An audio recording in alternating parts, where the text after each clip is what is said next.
The cold hit Eleanor's face like a slap the moment she stepped outside the town limits. March in the Montana Territory didn't mess around. One day you'd get false spring sunshine. The next you'd wake up to frost thick enough to crack wood. Today was the latter, and Eleanor Voss was walking straight into it with nothing but a threadbare coat, a cloth bag with 2 days' worth of bread, and skin that hurt so badly she wanted to claw it off her bones. She didn't look back. Couldn't. If she looked back at Ashford, at the crooked church steeple and the general store where she used to buy ribbon, at the rows of houses where people she'd known her whole life now locked their doors when they saw her coming. If she looked back, she'd lose what little nerve she had left. The road out of town was frozen mud, rutted deep from wagon wheels. Her boots, old, the leather cracked at the seams, slipped on the ice. She caught herself against a fence post, her bare hand touching the splintered wood, and the contact sent a jolt of pain up her arm. The sores on her palms had split open again. They always did. No matter how careful she was, they always split. She pulled her hand back and kept walking. Behind her, someone called out, "Good riddance!" She didn't turn, didn't need to. She knew the voice. Mrs. Hadley from the boarding house. The same woman who used to bring her apple cake on Sundays. The same woman who'd stood on her porch 3 weeks ago and told Eleanor she couldn't stay another night. "You're driving away my boarders," she'd said, not even looking Eleanor in the eye. "People are scared, you understand." Eleanor understood perfectly. The town had decided she was dying, and dying people made folks nervous, especially when the dying looked like this. Red, weeping patches that started on her hands and spread up her arms, across her collarbone, creeping toward her face. The town doctor, a man named Whitmore with spectacles and a gold watch chain, had examined her exactly once. He'd kept his distance, prodded her arm with a wooden tongue depressor, and declared it a wasting disease of the skin, likely contagious. "There's nothing to be done," he'd said, washing his hands 3 times in a basin. "Keep yourself away from others, and pray." She'd asked him what it was. He'd said he didn't know and didn't care to find out. Some conditions, he'd told her, pulling on his coat, are best left to nature. That was 5 months ago. Since then, the sores had spread. Her strength had faded, and one by one, every door in Ashford had closed. The mountains rose ahead of her, dark and enormous against the pale morning sky. Somewhere up there, people said, lived a man who could help. A recluse. A healer who didn't follow the rules doctors followed, who didn't care about money or reputation or whether you were respectable. Some folks said he'd been a military surgeon during the war. Others said he'd killed a man and fled into the wilderness. A few claimed he practiced medicine the old way, the savage way, and that if you went to him, you might come back changed. Eleanor didn't care about rumors. She cared about one thing. He was her last chance. The trail into the mountains wasn't really a trail at all. It was a deer path, narrow and steep, winding through pine trees so thick they blocked out most of the light. Eleanor's lungs burned. Her legs shook. Every step sent pain shooting through her feet, blisters on top of blisters, the skin on her heels raw and bleeding inside her boots. She'd been walking for hours, maybe longer. Time felt strange out here, stretched thin like taffy. The sun moved but didn't seem to warm anything. The wind cut through her coat and found every gap, every weak spot. She pulled the collar tighter and kept going. Halfway up the slope, she stumbled. Her foot caught on a root hidden under dead leaves, and she went down hard, catching herself on her hands. The impact drove dirt and pine needles into the open sores. She bit down on a scream, tasting copper. For a moment, she just stayed there on her knees, breathing through the pain, trying not to cry. Crying wouldn't help. Crying never helped. She pushed herself up, wiped her hands on her skirt, another mistake, the fabric scraping against raw flesh, and kept climbing. By the time she saw the cabin, the sun was starting to dip behind the peaks. The light went gold, then orange, then that strange purple blue that meant night was coming fast. The cabin sat in a clearing, small and square, built from logs that had weathered to silver gray. Smoke rose from the chimney. A woodpile stood near the door, neatly stacked. Beside it, a rain barrel and a bench. Eleanor stopped at the edge of the clearing, her heart hammered against her ribs. This was it. This was the place. She made herself walk forward. Each step felt heavier than the last. By the time she reached the door, her hand was shaking so badly she could barely raise it to knock. She knocked. 3 times. The sound was small and pathetic against the thick wood. Nothing. She waited. The wind picked up, rattling the branches overhead. Somewhere in the distance, a bird called out, a harsh, lonely sound. She knocked again, harder this time. The door swung open. The man standing there was not what she'd expected. She'd imagined someone old, maybe, bent and strange, with wild hair and eyes that didn't quite focus. But Asher Creed was none of those things. He was tall, well over 6 feet, with broad shoulders and a frame that looked like it had been built for hard labor. His hair was dark, cut short, and his face was clean-shaven, angular, all sharp lines and no softness. His eyes were pale gray, the kind of gray that looked almost colorless in certain light, and they fixed on her with an intensity that made her want to step back. He didn't say anything, just looked at her. Looked at her hands, her face, the way she was standing, favoring her left leg because the right one was about to give out. "Are you Asher Creed?" Her voice came out smaller than she'd intended. "I am. I need help." He didn't move. "You're sick." "Yes." "And you walked up here alone?" "Yes." His gaze flicked past her, scanning the clearing, the tree line. "Anyone follow you?" "No." He studied her for another long moment, and Eleanor felt something twist in her chest. He was going to turn her away. She could see it. He was going to tell her to leave, and she'd have to walk back down the mountain in the dark. And she wouldn't make it. She knew she wouldn't make it. "Please," she said. The word came out broken. "They won't help me. No one will help me. I don't have anywhere else to go." Asher's expression didn't change. "What's your name?" "Eleanor Voss." "How long have you been sick?" 5 months? Maybe 6. "What did the doctor in town tell you?" "That I'm dying, that there's nothing to be done." Asher made a sound that might have been a laugh, but there was no humor in it. "Whitmore's an idiot." He stepped back from the door. "Come inside." Eleanor didn't move. She couldn't. Relief and disbelief hit her at the same time, and her legs, which had carried her all this way, decided they were done. She swayed. Asher caught her before she hit the ground. His hands were strong, impersonal, gripping her upper arms and holding her upright. "When did you last eat?" "Yesterday, maybe." Jesus. He half carried, half dragged her inside and deposited her in a chair near the fireplace. The warmth hit her like a wave, and she realized how cold she'd been, how cold she still was. The cabin was small but organized. A table, 2 chairs, shelves lined with jars and bottles, books stacked in neat rows, a bed in the corner, a trunk at its foot. Everything had a place. Everything was clean. Asher moved to the stove, poured something from a pot into a tin cup and shoved it into her hands. "Drink." It was broth. Chicken, maybe. Hot enough to burn her tongue. She drank it anyway, too hungry to care. He stood in front of her, arms crossed, watching. "Show me your hands." Eleanor hesitated. Showing people her hands meant watching them recoil, watching their faces change. But she'd come all this way. She set the cup down and held out her hands, palms up. The sores were everywhere. Red, oozing, crusted at the edges. The skin around them was inflamed, swollen. Some of the patches had started to crack and peel. Asher crouched down in front of her, taking her hands in his. His grip was firm, but not rough. He turned her hands over, examined the backs, the spaces between her fingers. He pushed up her sleeves and looked at her forearms, her elbows. "Does it itch?" he asked. "Yes, all the time." "Burn?" "Sometimes." "Does it get worse in the sun?" She blinked. No one had ever asked her that. "Yes." He released her hands and stood. "It's not a wasting disease. It's not contagious. And you're not dying."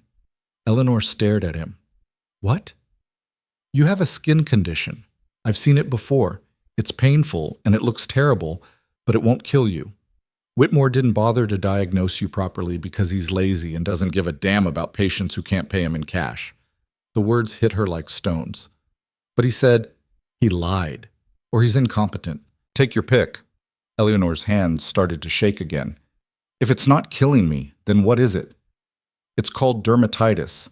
There are different kinds, but based on what I'm seeing, this is likely a reaction. Environmental, maybe dietary, could be something you're touching, could be stress making it worse. Hard to say without more information." "Can you fix it?" I can treat it. Whether it gets fixed depends on you. I'll do anything. Asher gave her a long, measuring look. You say that now. I mean it. We'll see.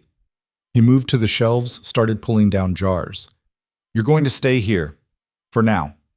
I'll need to monitor you, see how you respond to treatment. That means you follow my rules.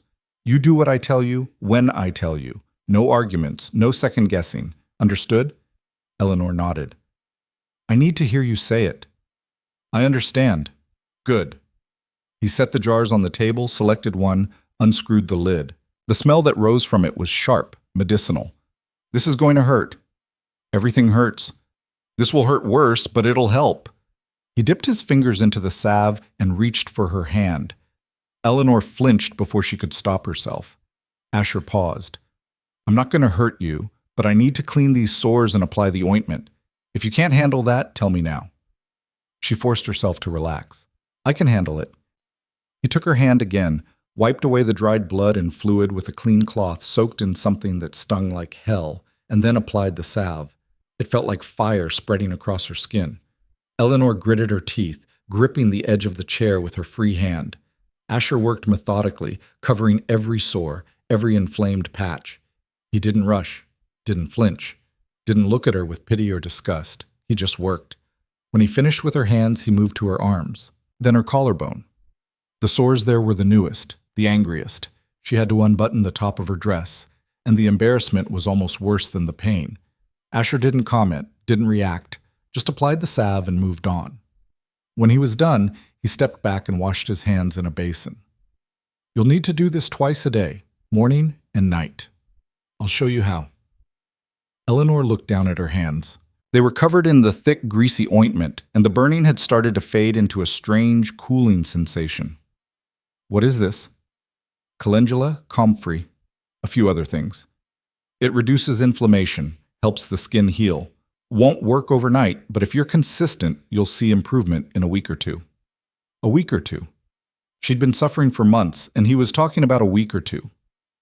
Why didn't the doctor give me this? Because Whitmore doesn't know what he's doing. He learned medicine from a book 30 years ago and hasn't kept up since. He treats symptoms, not causes, and he doesn't care enough to try. Eleanor's throat tightened. Everyone believed him. People believe what's convenient. It's easier to write you off as dying than to admit they don't know what's wrong with you. The truth of that settled over her like a weight. For months she'd thought she was the problem, that something in her was broken beyond repair, that she deserved what was happening. But she wasn't broken. She was sick, and sick could be treated. Why are you helping me? She asked quietly. Asher looked at her, and for the first time something shifted in his expression. Not quite warmth, but not cold either. Because no one else will. But the first night in the cabin was strange. Asher gave her the bed and took the floor without discussion. She tried to argue. You don't have to do that. I can sleep on the floor. But he cut her off with a look that made it clear the conversation was over. She lay there in the dark, listening to the fire crackle, the wind outside, the sound of Asher's breathing. It was the first time in months she'd felt safe, actually safe, not just hidden, but protected.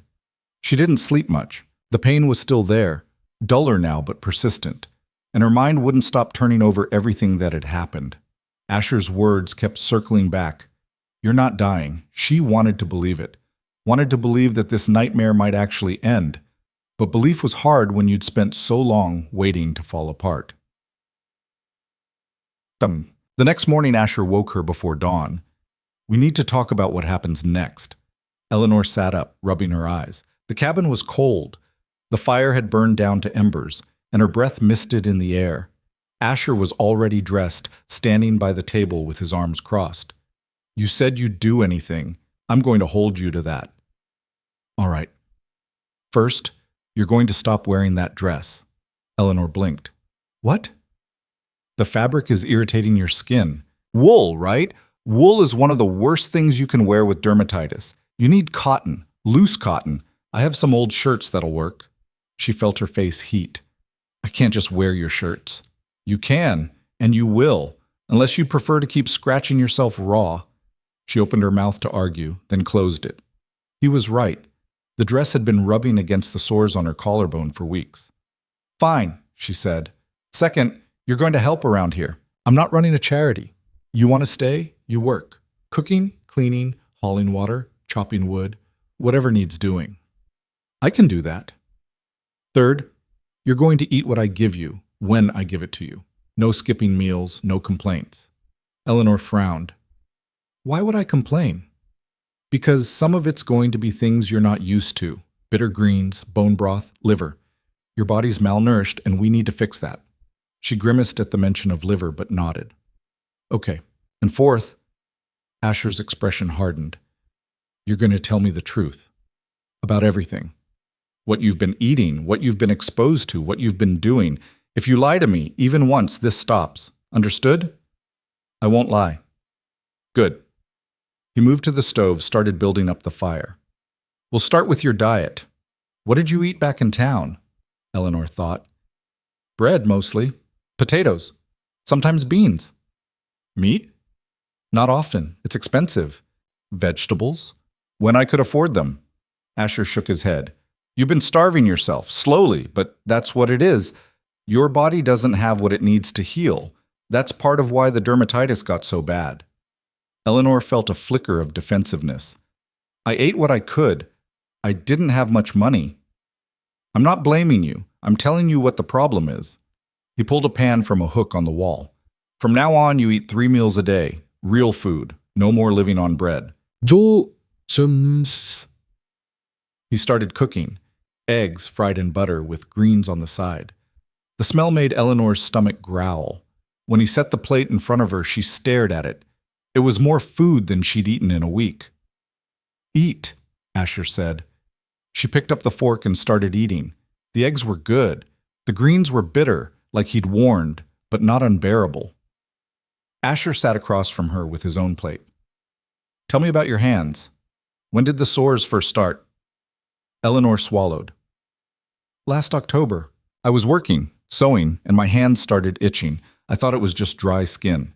Then the itching got worse, and the skin started cracking. What were you sewing? Dresses, shirts, whatever people brought me. What kind of fabric? All kinds. Cotton, wool, linen.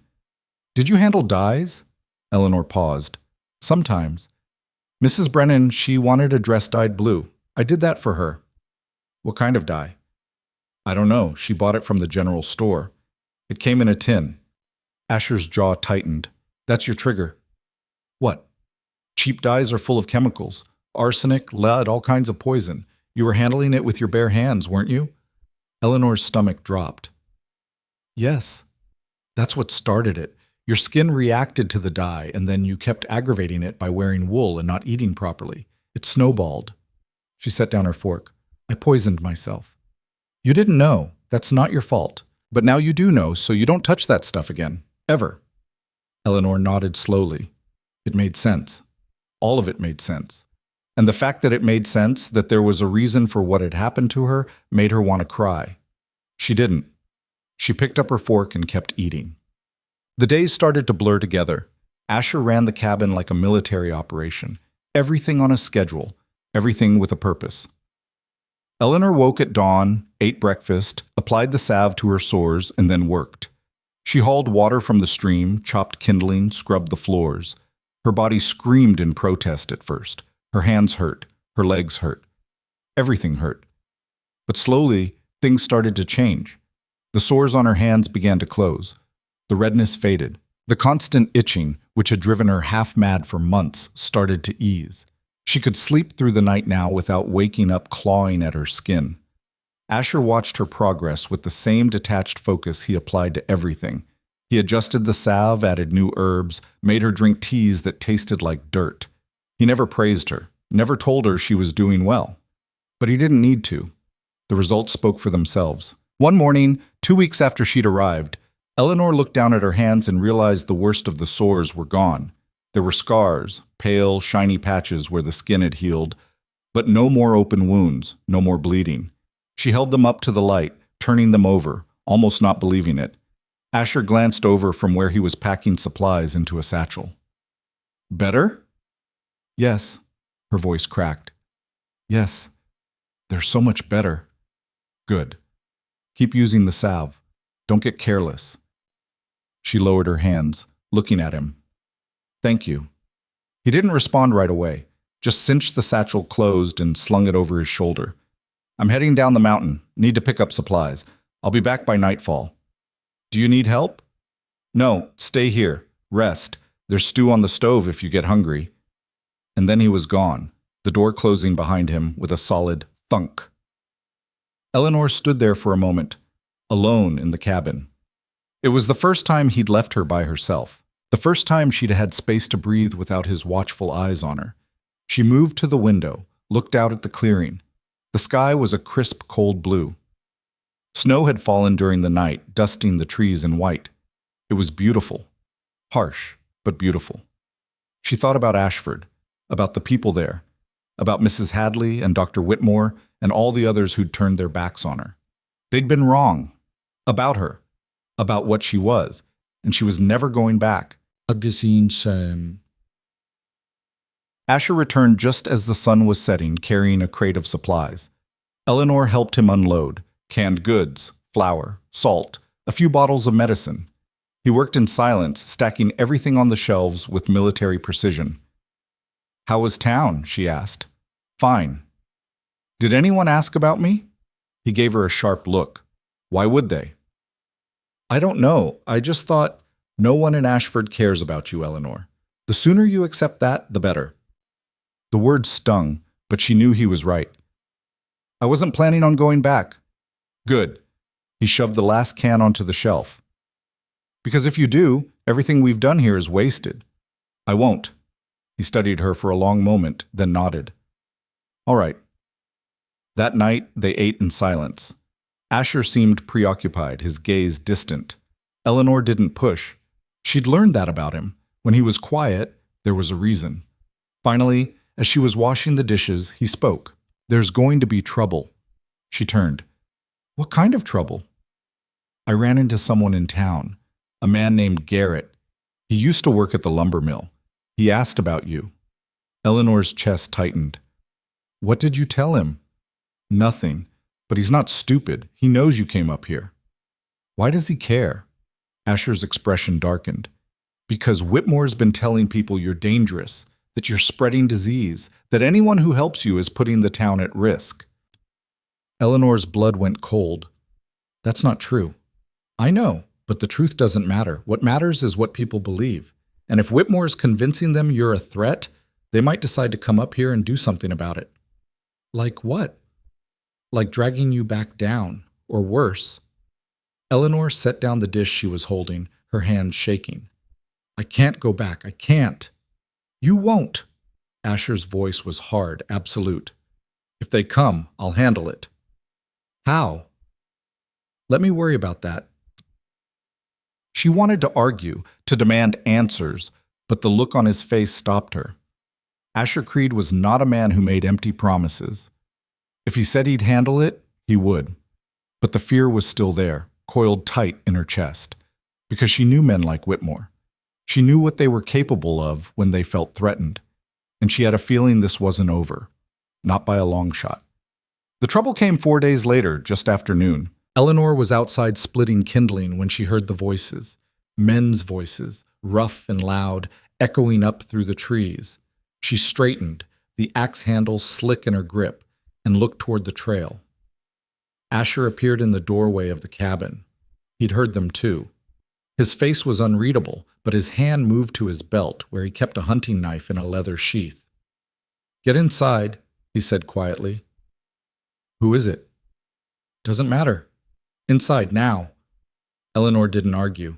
She dropped the axe and moved toward the cabin, but before she reached the door, 5 men emerged from the tree line. She recognized 3 of them immediately. Garrett, the one Asher had mentioned, a thick-shouldered man with a patchy beard. Tom Brennan, whose wife had given Eleanor that dye to work with, and at the front, wearing a clean coat and a hat that probably cost more than Eleanor had earned in a year, was Dr. Whitmore. The other 2 men she didn't know. They looked like hired muscle, the kind you'd find loitering outside saloons, willing to crack skulls for a few dollars. Whitmore stopped at the edge of the clearing, his eyes sweeping over the cabin, the woodpile, and finally landing on Eleanor. His lip curled. Miss Voss, he said, his voice dripping with false civility. I'm relieved to see you're still alive. Eleanor's hands curled into fists. What do you want? To bring you home, of course. The town's been worried sick about you. Liar. Whitmore's smile didn't waver, but something cold flashed in his eyes. Now, there's no need for hostility. We're here to help. Asher stepped forward, putting himself between Eleanor and the men. She doesn't need your help. She's fine where she is. Whitmore's gaze shifted to Asher, and the false warmth vanished. Mr. Creed, I should have known you'd be involved in this. You always did have a taste for meddling in things that don't concern you. She came to me. That makes it my concern. She's sick, contagious. She belongs in quarantine, not running wild in the mountains with a... Whitmore paused, choosing his words carefully. A recluse with no proper credentials. Asher's voice was flat, dangerous. She's not contagious. She never was. You told her she was dying because you were too lazy to figure out what was actually wrong with her. Whitmore's face darkened. How dare you? Dermatitis. Asher cut him off. Environmental trigger, likely from handling cheap dyes. Treatable with proper care. You could have diagnosed it in 5 minutes if you'd bothered to try. Garrett shifted uncomfortably. Derma what? A skin condition, Asher said, not taking his eyes off Whitmore. Not a disease, not contagious, not deadly. Brennan spoke up, his voice uncertain. Then why'd you tell us she was dying, Doc? Whitmore's jaw tightened. I made the best assessment I could with the information available. Mister, Creed here is making assumptions without any real evidence. I have all the evidence I need. Asher gestured toward Eleanor. Look at her hands. Eleanor hesitated, then held up her hands. The scars were still visible, pale and shiny, but the sores were gone. The swelling was gone. Her hands looked almost normal. Brennan's eyes widened. Those were... they were a lot worse. Because she's been treated, Asher said. Properly. Whitmore took a step forward, his voice rising. This is irrelevant. The fact remains that Miss Voss abandoned her responsibilities in town, caused a public panic, and has been living here in sin with a man she barely knows. Her reputation is in tatters, and the only way to salvage it is to return with us now and submit to proper medical supervision. Eleanor felt something snap inside her. My reputation. Her voice shook, but not from fear, from rage. You threw me out.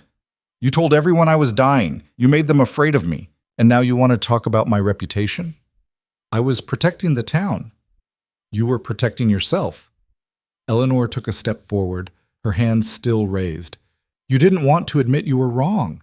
You didn't want people to know you couldn't help me. So you made me the problem. You made me the monster. Whitmore's face flushed. You will not speak to me that way. I'll speak however I damn well please. One of the hired men, a lanky guy with a scar across his cheek, cracked his knuckles. You want us to handle this, Doc? Asher's hand went to his knife. Touch her, and you'll regret it. The man grinned, showing crooked teeth. That a threat? It's a promise. The tension in the clearing was thick enough to choke on. Eleanor could see the calculation in Whitmore's eyes, the way he was weighing his options. He hadn't expected resistance, hadn't expected Asher to stand his ground. Finally, Whitmore straightened his coat and took a breath. Very well. If Miss Voss wishes to stay here and ruin what's left of her life, that's her choice. But when this ends badly, and it will, don't come crying to me. He turned to leave, and the other men started to follow. But Garrett lingered, looking at Eleanor with something that might have been pity or might have been disgust. You really want to stay here with him? Eleanor met his gaze. Yes. Why? Because he treated me like a person, not a problem. Garrett shook his head slowly. You're making a mistake. Maybe, but it's my mistake to make. He didn't have an answer for that. He just turned and followed the others back down the trail. Eleanor stood there, watching them disappear into the trees, her heart hammering so hard she thought it might crack a rib. When the sound of their voices finally faded, she let out a breath she hadn't realized she was holding. Asher was still standing in front of her, his hand on the knife, his body coiled tight. You all right? I don't know. Her legs felt shaky. Are they going to come back? Probably not. Whitmore's a coward. He only came up here because he thought you'd go quietly. Asher finally released the knife and turned to face her. You stood up to him. That took guts. Eleanor laughed, but it came out bitter. I didn't feel gutsy. I felt terrified. That's what guts is, being terrified and doing it anyway. She looked at him, really looked at him, and something shifted in her chest. Asher Creed was not a warm man. He didn't offer comfort or reassurance, but he'd stood between her and 5 men without hesitation. He'd believed her, defended her. Thank you, she said quietly. He shrugged. Don't thank me yet. This isn't over. What do you mean? Whitmore's pride is hurt. Men like him don't let that go. He'll find another way to come at you. Let him try. Eleanor surprised herself with the venom in her voice. I'm not going back. I'm not letting him win. Asher studied her for a long moment, and then something that might have been approval flickered across his face. Good. Now get back to work. That kindling's not going to split itself. Eleanor almost smiled. Almost. The days after the confrontation were tense. Asher didn't say much, but Eleanor could see the way he kept checking the tree line, the way his hand would drift to his knife whenever a branch snapped in the distance. He was waiting for something, expecting it. Eleanor kept herself busy. She worked harder than she ever had in her life, partly because Asher demanded it, partly because she needed the distraction. She chopped wood until her arms ached.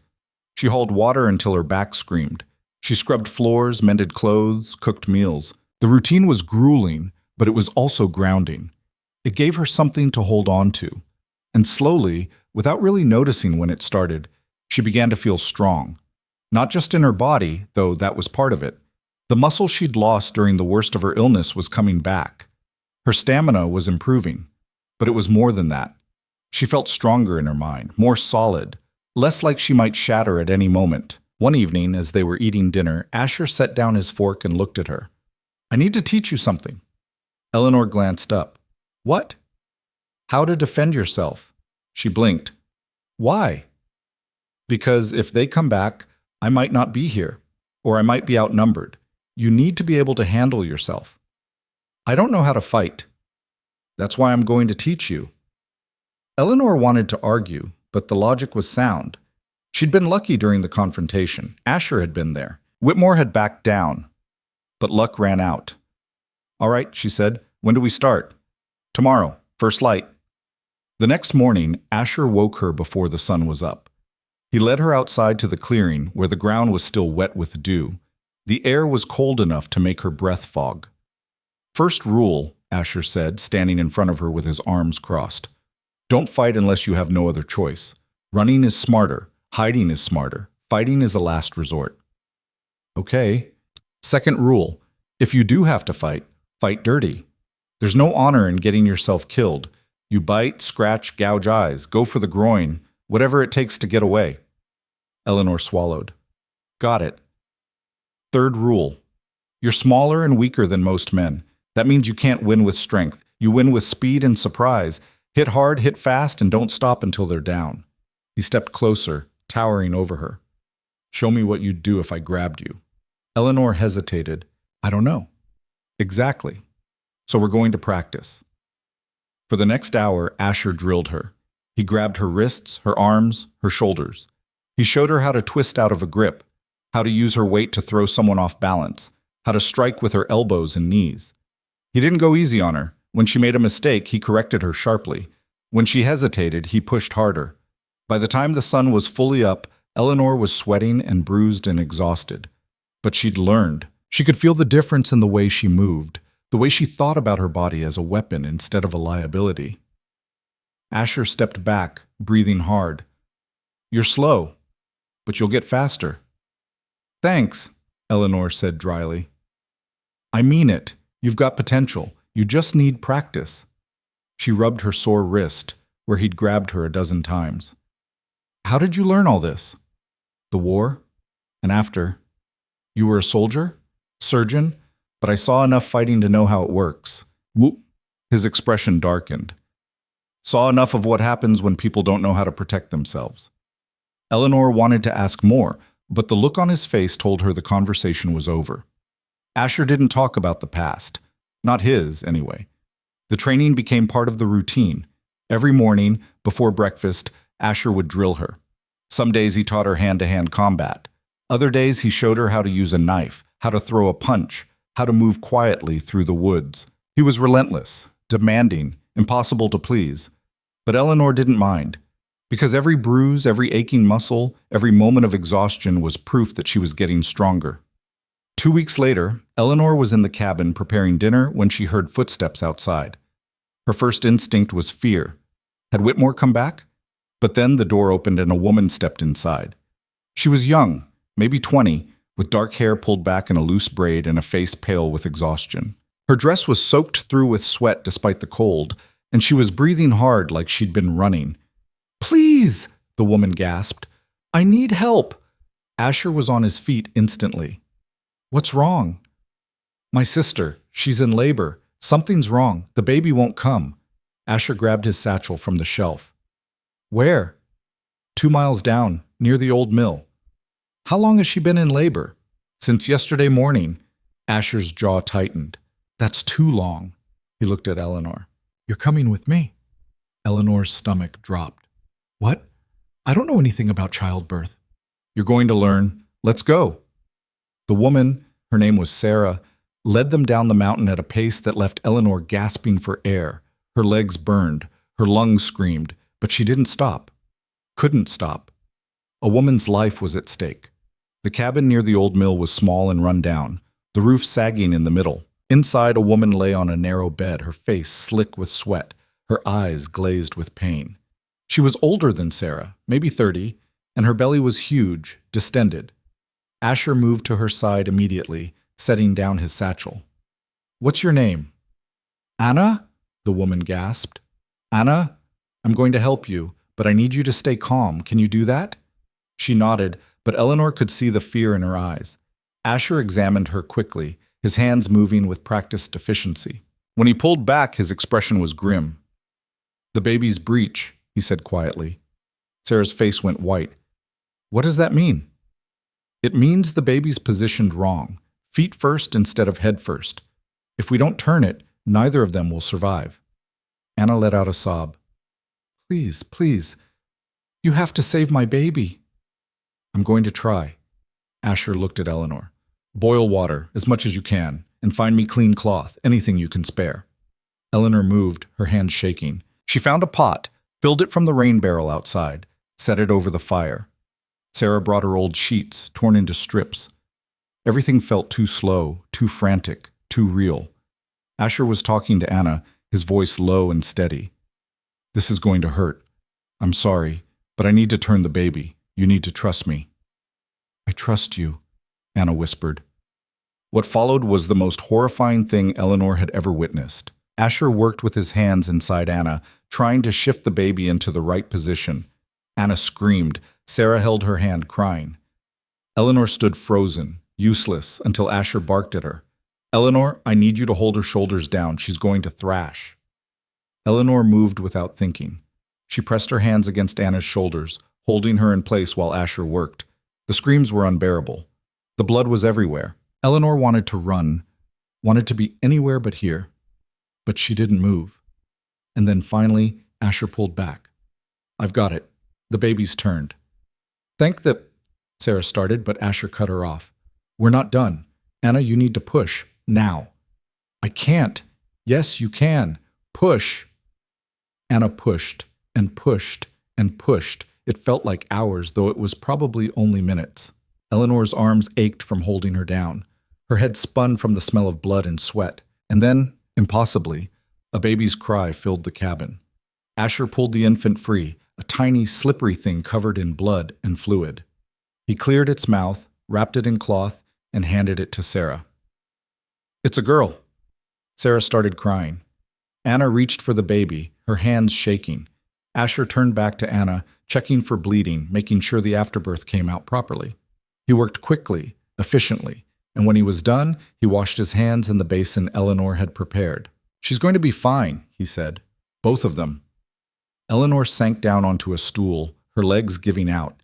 She felt like she'd been hit by a train. Her hands were covered in blood. Her dress was ruined. and she couldn't stop shaking. Asher glanced at her. "You did good." She laughed, a high, hysterical sound. "I didn't do anything. You didn't run. That's something."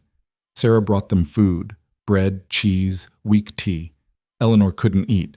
She just sat there, staring at the baby in Anna's arms, trying to process what had just happened. They stayed until Anna was stable, until the bleeding had stopped and the baby was nursing. By the time they left, the sun was setting, painting the sky in shades of orange and red. The walk back to the cabin was quiet. Eleanor's legs felt like lead. Her mind was numb. When they finally reached the clearing, Asher stopped and turned to her. "You're going to see a lot of that if you stay with me." Eleanor looked at him. "A lot of what?" "Blood, pain, people dying, people barely surviving. This is what I do. It's not pretty." "I know." "Do you?" His gaze was sharp. "Because you looked like you were going to pass out in there." "I didn't, though." "No, you didn't." He studied her for a long moment. "You could leave, go somewhere else, somewhere easier." Eleanor shook her head. "I'm not leaving." "Why not?" "Because I want to learn this. I want to be able to help people the way you do." Asher's expression softened, just slightly. "It's not going to be easy." "I don't care." He nodded slowly. "All right, then we start your real training tomorrow." That night, Eleanor lay in bed, staring at the ceiling. Her body ached. Her hands still smelled like blood, no matter how many times she'd washed them. But underneath the exhaustion, underneath the fear, there was something else. Purpose. For the first time in her life, Eleanor Voss had a purpose, and she wasn't going to let anyone take it away from her. The real training started the next morning, and it was nothing like Eleanor had imagined. She'd thought Asher might teach her about herbs, maybe show her how to stitch a wound or set a bone. Instead, he woke her before dawn, handed her a stack of medical texts that looked older than the cabin itself, and told her to start reading. "Read?" Eleanor stared at the books, their leather covers cracked and faded. "I thought you were going to teach me." "I am teaching you. You can't learn medicine by watching. You need to understand how the body works, what can go wrong, how to fix it." He tapped the top book. "Start with anatomy. When you're done with that one, we'll talk." The book was dense, filled with diagrams and Latin terms that made her head spin. Eleanor sat at the table, squinting at drawings of organs and bones, trying to make sense of words like clavicle and sternum and thoracic cavity. Half the time she had to ask Asher what something meant, and he'd answer without looking up from whatever he was doing, his tone matter-of-fact and impatient.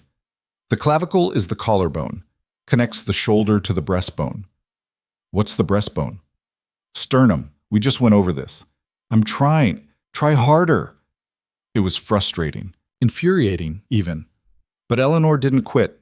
She read until her eyes burned, until the words started to blur together, and then she read some more. At night, Asher would quiz her, firing questions at her while she was trying to eat or clean or do anything else. "Name the bones in the hand." Eleanor's mind went blank. "The finger bones?" "That's not a name? Try again." "I don't know." "Then you're not studying hard enough." She wanted to throw the book at his head, but instead she stayed up later that night, memorizing the names. Metacarpals, phalanges, carpals.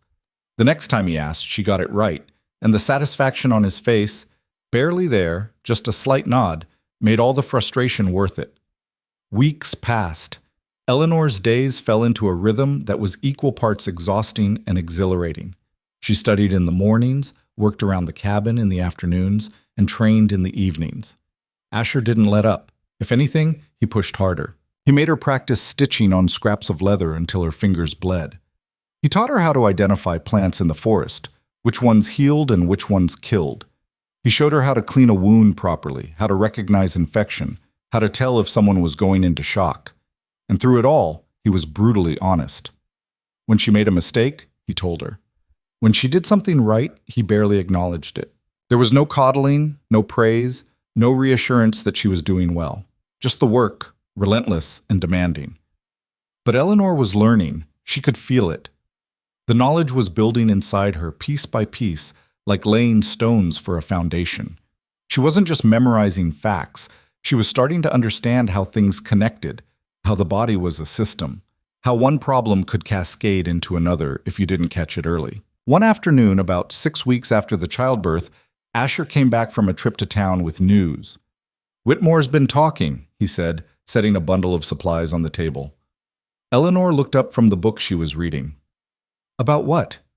"About you. About me. He's telling people we're running some kind of operation up here, that I'm a fraud, that you're my accomplice, that we're taking advantage of desperate people." Eleanor felt her chest tighten. "That's not true." "Doesn't matter. People are listening." Asher started unpacking the supplies, his movements sharp.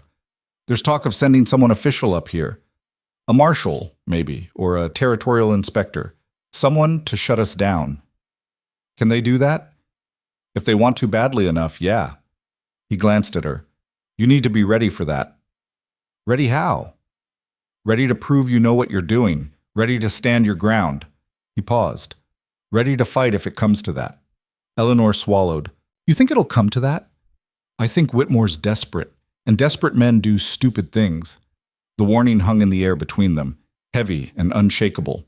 Eleanor tried to go back to her reading, but the words wouldn't stick. All she could think about was Whitmore's face, the cold calculation in his eyes, the way he'd looked at her like she was something dirty he'd scraped off his shoe. That night, she couldn't sleep. She lay in bed staring at the ceiling, listening to the wind rattle the shutters. Outside, an owl called, low and mournful. Eleanor pulled the blanket tighter around herself and tried not to think about what might be coming. The confrontation came sooner than expected. It was early November, the air sharp with the promise of winter. Eleanor was outside gathering firewood when she heard horses. She straightened, her pulse quickening, and looked toward the trail. 3 riders emerged from the trees. The first was Whitmore, looking smug and self-satisfied. The second was a man Eleanor didn't recognize, tall and angular, with a badge pinned to his coat.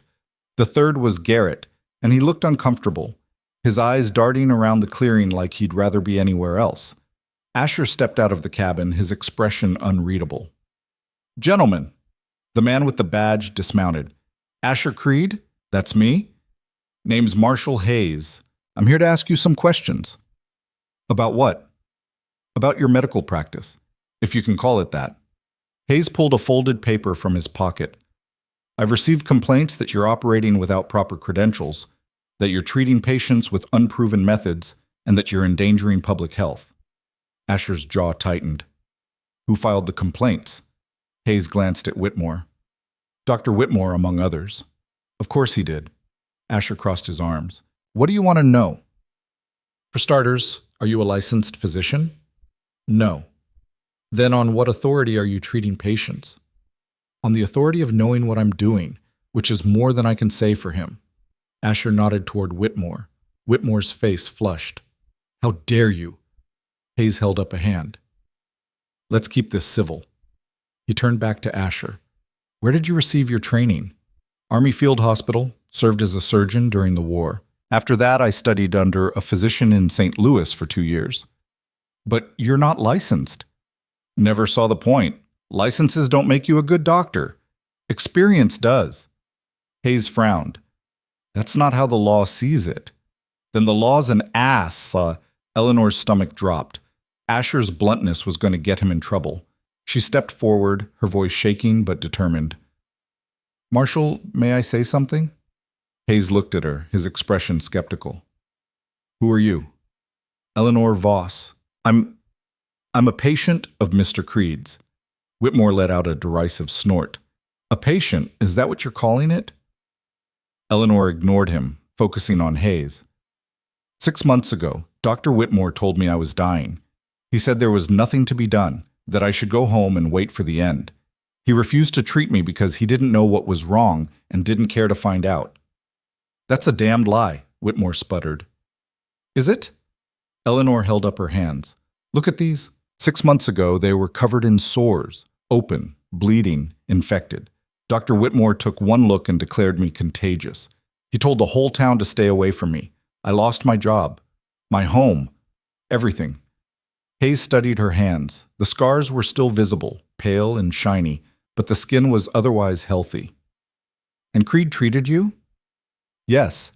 He diagnosed me correctly in 5 minutes. He told me it wasn't contagious, that it was treatable, and he gave me the medicine I needed. Within 2 weeks, I started healing. Within a month, the sores were gone. Hayes looked at Whitmore. Is this true? Whitmore sputtered. I made the best diagnosis I could with the information available. You made the easiest diagnosis, Asher cut in. You saw something you didn't understand, so you wrote it off as terminal and moved on. That's not medicine, that's cowardice. Whitmore's face went from red to purple. I will not be spoken to this way by some backwoods charlatan. Then leave. Asher's voice was cold, final. No one's forcing you to be here. Hayes stepped between them, his hand resting on his belt near his sidearm. Gentlemen, this isn't helping. Mr. Creed, I'm going to need you to answer some questions. Officially. Fine. Ask. How many patients have you treated in the last year? Asher thought for a moment. 15, maybe 20. And how many of them survived? All of them. Hayes raised an eyebrow. All of them? All of them. I don't take cases I can't handle. If someone's beyond help, I tell them straight. That's a remarkable success rate. It's called knowing your limits. Hayes turned to Eleanor. Miss Voss, has Mr. Creed ever harmed you or put you in danger? No, never. Has he ever asked you for payment you couldn't afford? He hasn't asked me for anything except to work and learn. He's been teaching me medicine. Hayes frowned. Teaching you? Yes. I'm studying to be a healer, like him. Whitmore laughed, sharp and cruel. A healer? You? A disgraced seamstress with no education, no training, no moral character to speak of? Eleanor turned on him, and the words came out before she could stop them. You want to talk about moral character? You're the one who left me to die. You're the one who lied to the whole town to cover up your incompetence. You're the one who came up here with a marshal because you can't stand the idea that someone else succeeded where you failed. The clearing went silent. Even the wind seemed to hold its breath. Whitmore's face twisted with rage. You ungrateful little... That's enough. Hayes's voice cut through the air like a whip. He looked at Whitmore. Doctor, I think you should wait by the horses. But now. Whitmore opened his mouth, closed it, and stalked back toward the horses, his shoulders rigid with fury. Garrett followed, looking relieved to have an excuse to leave. Hayes turned back to Asher. Look, I don't have a problem with what you're doing here. Seems to me you're helping people who need it. But the law's the law, and if you're practicing medicine without a license, there could be consequences. So arrest me. Hayes sighed. I'm not going to arrest you, but I'm going to file a report, and someone higher up is going to make a decision about what happens next. My advice? Keep your head down. Don't make waves, and maybe think about getting licensed, if you can. I'll think about it, Asher said, though his tone made it clear he had no intention of doing so. Hayes tipped his hat. Miss Voss, good luck with your studies. He mounted his horse and rode off, Whitmore and Garrett trailing behind him. When they were gone, Eleanor let out a breath she hadn't realized she was holding. Her hands were shaking. Her heart was pounding so hard it hurt. Asher was watching her, his expression unreadable. You didn't have to do that. Yes, I did. You made an enemy today. Whitmore's not going to forgive that. I don't care. Eleanor's voice was stronger than she felt. He deserves to know what he did was wrong. Asher studied her for a long moment, then nodded. All right, but from now on, we need to be more careful. Whitmore's going to be looking for any excuse to shut us down. We can't give him one. Eleanor nodded. She understood. But deep down, she also knew that this wasn't over. Whitmore wouldn't let it go. He couldn't. His reputation was on the line, and men like him would do anything to protect it. The next few weeks were tense. Asher became even more cautious, turning away patients he didn't know, double-checking the tree line every time someone approached. Eleanor threw herself into her studies, determined to prove she belonged here, that she wasn't just some charity case Asher had taken pity on. And then, in mid-November, Sarah showed up at the cabin again. This time, she wasn't frantic. She was calm, almost businesslike, but there was an urgency in her eyes that put Eleanor on edge. It's Anna, Sarah said. She's bleeding, a lot. It started this morning and won't stop. Asher grabbed his satchel. How bad? Bad. She's weak, pale. I don't know what to do. We're coming. Asher looked at Eleanor. You ready? Eleanor's stomach twisted. She wasn't ready. She'd never be ready, but she nodded anyway. The cabin near the mill was worse than before. Anna lay on the bed, her face the color of old parchment, her dress soaked through with blood. The baby, a tiny thing, barely 2 months old, was crying in Sarah's arms, oblivious to the horror unfolding around her.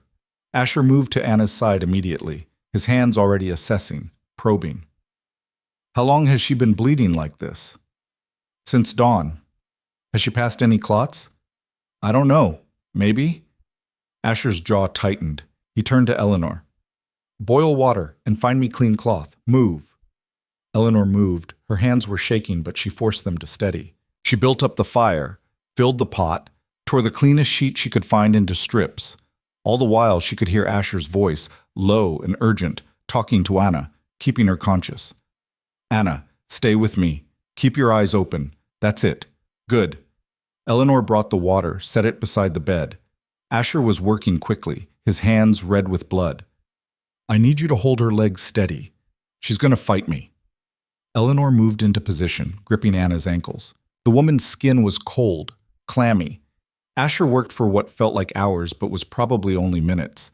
He packed the wound with cloth, applied pressure, muttered things Eleanor didn't understand. And all the while, the blood kept coming. Finally, he sat back, his face grim. The bleeding's slowing, but she's lost too much. She needs rest, fluids, and time. If she makes it through the night, she'll probably survive.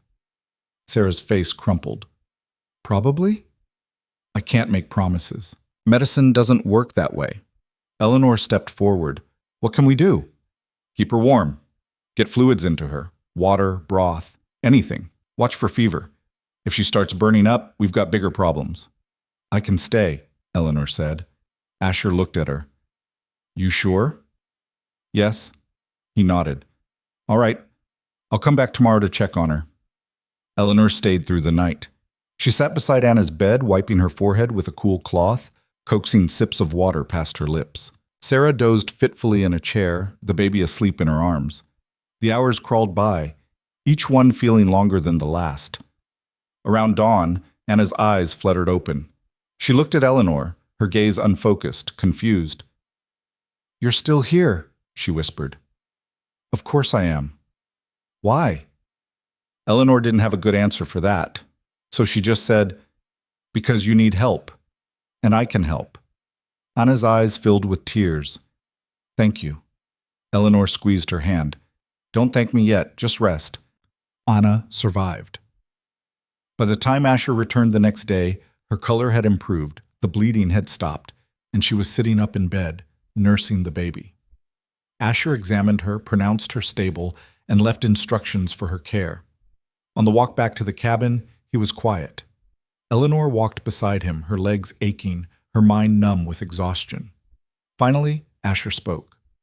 You did well. Eleanor glanced at him, surprised. Really? You kept her alive through the night. That's not nothing. I just did what you told me to do.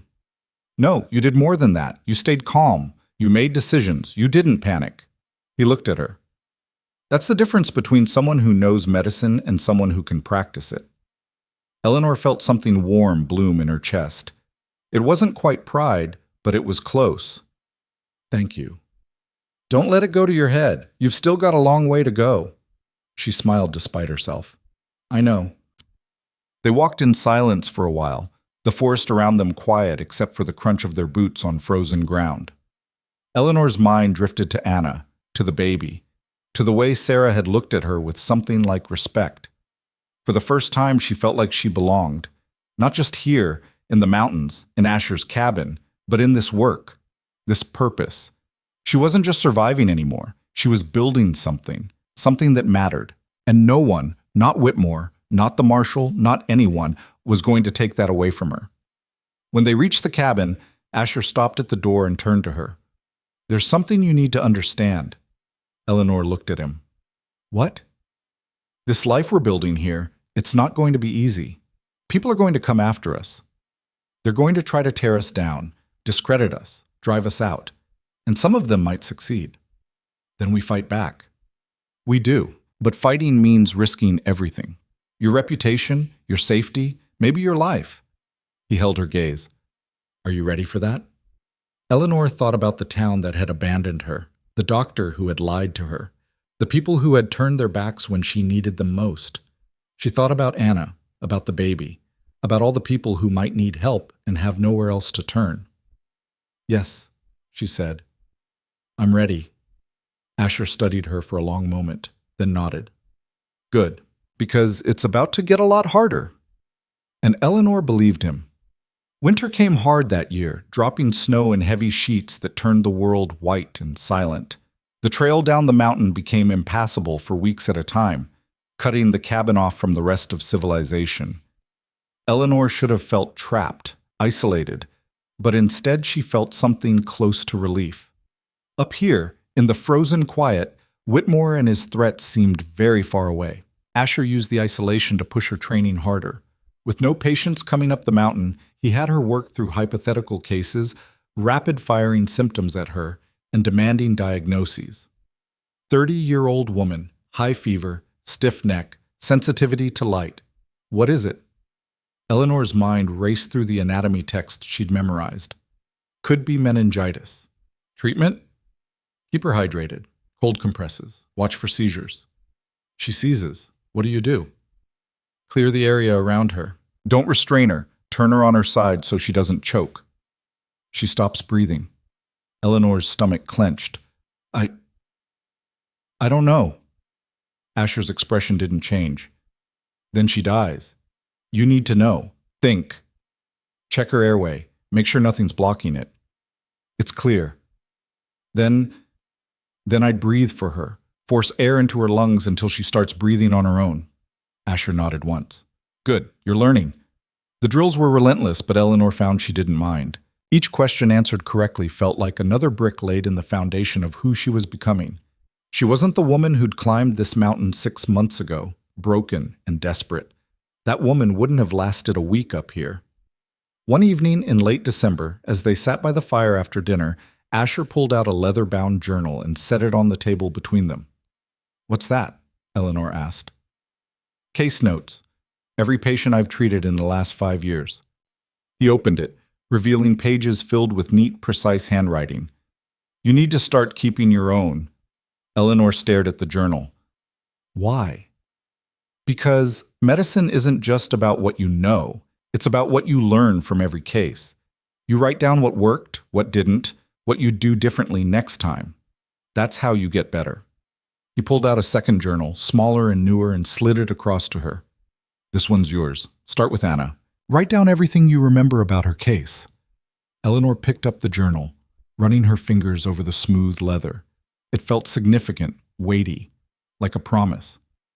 That night, she sat up late, writing by candlelight. She documented Anna's symptoms, the treatment Asher had used, the way the bleeding had slowed and then stopped. She wrote about her own fear, her uncertainty, the way she'd forced herself to stay calm even when every instinct screamed at her to run. When she finished, her hand was cramping and the candle had burned down to a stub, but she felt something settle in her chest, a sense of purpose that went deeper than anything she'd felt before. The isolation broke in early January when a man showed up at the cabin, half frozen and barely conscious. Asher dragged him inside, got him by the fire, and started working to save his fingers and toes from frostbite. Eleanor assisted, fetching warm water, preparing compresses, doing everything Asher told her to do without hesitation. The man's name was Thomas. He was a trapper who'd gotten caught in a storm 3 days earlier and had been wandering the mountains trying to find shelter. By the time he stumbled onto the cabin, he was delirious, his extremities blue black with cold. Asher worked on him for hours, warming him slowly, massaging circulation back into his limbs. Eleanor watched, memorizing every movement, every decision. When Thomas finally came around, his first words were slurred and confused. Where am I? You're safe, Asher said. Don't move. You've got frostbite. Thomas tried to sit up, then fell back with a groan. My hands. Still attached. Barely. You're lucky you found us when you did. Another few hours and we'd be amputating. The word hit the air like a stone. Thomas went pale. You serious? Dead serious. You're going to lose some tissue. Probably the tips of a few fingers, maybe a toe or two. But if you follow instructions and don't do anything stupid, you'll keep most of what you came in with. Thomas stayed for 3 weeks. His recovery was slow, painful and miserable. The frostbitten tissue turned black and began to slough off, leaving raw, weeping wounds that had to be cleaned and dressed twice a day. Eleanor handled most of it, her stomach churning the first few times but gradually hardening to the work. Asher supervised, correcting her when she was too gentle, praising her when she got it right. By the second week, he was letting her work independently, only checking her bandages after she'd finished. One morning, Thomas watched her change his dressings and shook his head. "You're good at this?" Eleanor glanced up. "I'm learning." "No, I mean it. You've got a touch. Gentle, but you don't hesitate. That matters." She didn't know what to say to that, so she just nodded and kept working. During those long winter weeks, Eleanor learned more than just medicine. She learned patience. She learned how to manage pain, both physical and emotional. She learned how to sit with someone in their suffering without trying to fix what couldn't be fixed. Thomas told stories while she worked on his hands. Stories about the mountains, about the animals he'd trapped, about close calls and narrow escapes. He'd been a trapper for 15 years, he said, and this was the closest he'd come to dying. "Thought about giving it up," he admitted one afternoon, "going back to St. Louis, finding regular work. But then I think about these mountains, about the quiet, and I can't imagine being anywhere else." Eleanor understood that. She'd felt the same pull, the same sense that this wild, hard place was exactly where she needed to be. "What about you?" Thomas asked. "What brought you up here?" Eleanor hesitated. She'd told the story before, but it never got easier. "I was sick. The doctor in town said I was dying. Asher proved him wrong." "Whitmore? You know him?" Thomas snorted. "Everyone knows Whitmore. Arrogant son of a bitch. Treated my brother once, charged him 3 times what he should have, and did half the work. My brother died anyway. I'm sorry. Not your fault. That's just how it is with men like Whitmore. They care more about their reputation than their patience." He looked at her seriously. "You're different. You and Creed, you actually give a damn." Eleanor felt her throat tighten. "We try. That's more than most people do." When Thomas finally left, his hands and feet wrapped in clean bandages, he pressed a handful of coins into Asher's palm. "It's not much, but it's what I've got." Asher tried to refuse. "You don't owe us anything." "The hell I don't. You saved my life." Thomas looked at Eleanor. "Both of you." After he was gone, Asher divided the coins and handed half to Eleanor. She stared at them. "What's this for?" "Your share. You did the work, you get paid." "I don't need... Take it." His tone left no room for argument. "You're not a charity case anymore. You're a healer. Act like it." Eleanor closed her fingers around the coins. They were small, worn smooth from years of use, but they felt heavy in her hand. Real. She'd earned these. Not through pity or luck, but through skill and hard work. It was the first time in her life she'd been paid for something that mattered. The snow continued through January and into February. Some days it fell soft and steady, piling up in great drifts that buried the woodpile and covered the windows. Other days it came sideways, driven by winds that screamed down from the peaks and rattled the cabin's walls.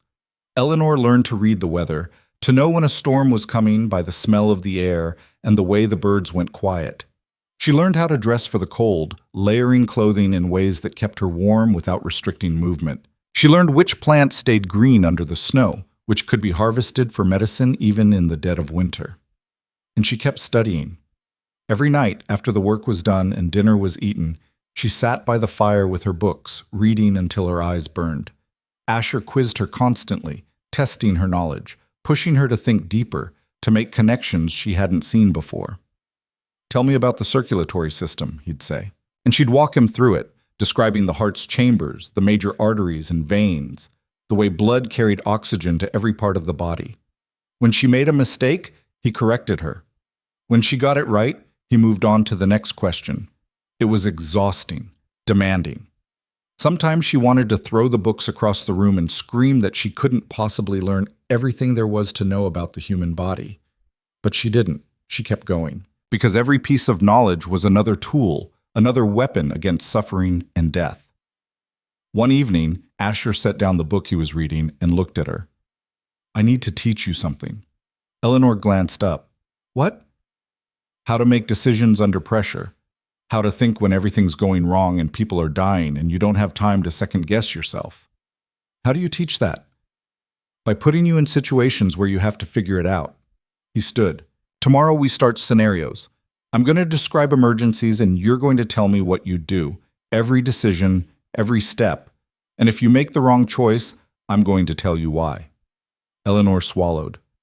Okay, this isn't going to be easy. You're going to fail a lot. But failure's how you learn what not to do. I understand. The next morning, Asher woke her before dawn and immediately started firing scenarios at her. You're treating a man who's been gored by a bull. There's a massive wound in his abdomen, blood everywhere. What do you do? Eleanor's mind raced. Apply pressure to the wound. Try to stop the bleeding.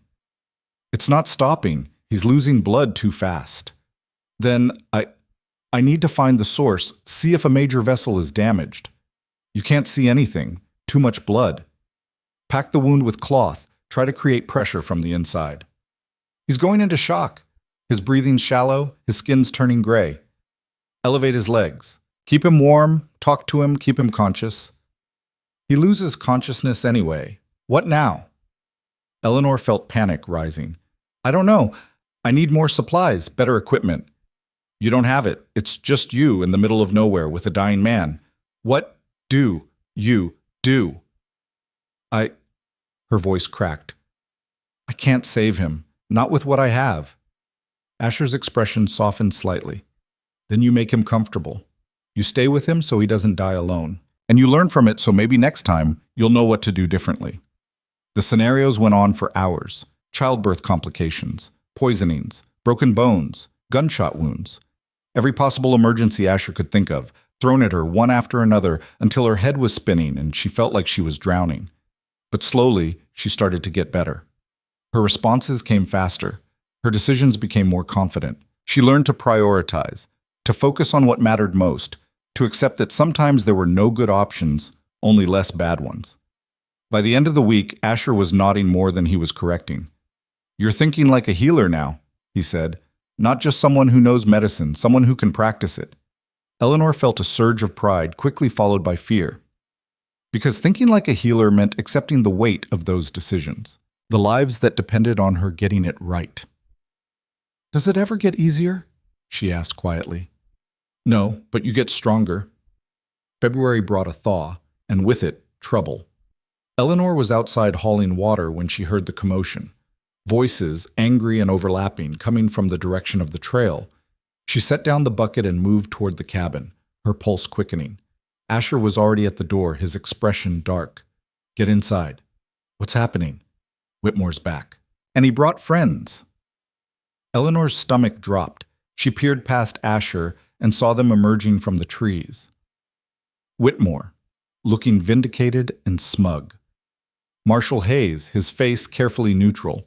And behind them, a woman Eleanor didn't recognize, dressed in traveling clothes and carrying a leather satchel. The woman stepped forward. She was older, maybe 50, with sharp eyes and a no-nonsense bearing. Mr. Creed? That's me. My name is Dr. Catherine Winters. I'm a territorial health inspector. I've been asked to evaluate your operation here and determine whether you're fit to continue practicing medicine. Asher's jaw tightened. By who? By Dr. Whitmore and several concerned citizens of Ashford. She glanced at Eleanor. And you must be Miss Voss. Eleanor nodded, her throat too tight to speak. Dr. Winters looked back at Asher. May I come in? Asher stepped aside. Be my guest. The cabin suddenly felt very small with 5 people crammed inside. Dr. Winters moved through the space methodically, examining the shelves of medical supplies, the books stacked on the table, the instruments laid out on a clean cloth. She picked up a scalpel, tested its edge, set it down. She opened jars, sniffed the contents, made notes in a small leather book. Whitmore stood by the door, his arms crossed, a satisfied smile playing at his lips. Hayes looked uncomfortable, like he'd rather be anywhere else. Finally, Dr. Winters turned to Asher. Your setup is adequate. Better than I expected, honestly. You keep things clean, organized, that's something. Glad you approve. I didn't say I approved, I said it's adequate. She consulted her notes. Dr. Whitmore alleges that you've been treating patients without proper training or credentials. Is that true? I have training, just not credentials. Where did you receive this training? Army Field Hospital during the war. 2 years studying under Dr. Samuel Garrett in St. Louis after that. Dr. Winters made a note. Dr. Garrett is deceased, I believe? 5 years now. Convenient. Asher's expression hardened. It's the truth. You can verify it if you want. I intend to. She looked at Eleanor. And you're his assistant? Student, Eleanor said, finding her voice. I'm studying medicine under Mr. Creed. Sick. Whitmore let out a derisive sound. Medicine. That's rich. Dr. Winters held up a hand. Dr. Whitmore, please, She turned back to Eleanor. What have you learned so far? Eleanor's mind went blank. All those weeks of study, all those drills, and suddenly she couldn't remember a single thing. Then Asher's voice cut through the panic. She's learned anatomy, physiology, pharmacology, and practical treatment. She's treated frostbite, postpartum hemorrhage, and dermatitis. She can stitch a wound, set a bone, and diagnose common ailments. And she's better at it than half the licensed physicians I've met. Dr. Winters raised an eyebrow. That's quite an endorsement. It's the truth. She studied Eleanor for a long moment. All right, Miss Voss, let's test that. Tell me the symptoms of pneumonia. Eleanor's heart hammered. Cough, fever, difficulty breathing, chest pain, sometimes bloody sputum. Treatment? Rest? Fluids? Keep the patient warm. Watch for signs of respiratory distress. What if the patient stops breathing? Clear the airway. Perform rescue breathing if necessary. Dr. Winters made another note. And if you suspect internal bleeding? Eleanor thought back to the drills, to Anna's case. Keep the patient still. Monitor pulse and skin color. Apply pressure to external wounds if applicable. Get them to proper care as quickly as possible. What constitutes proper care? A physician with surgical training and the tools to operate. Dr. Winters looked at Asher. You taught her that? I did. And she's performed any of these procedures? Some, under supervision. Whitmore stepped forward. This is absurd. You're testing her like she's a real medical student. She's a seamstress with delusions of grandeur. Eleanor turned on him, the anger she'd been holding back finally breaking free.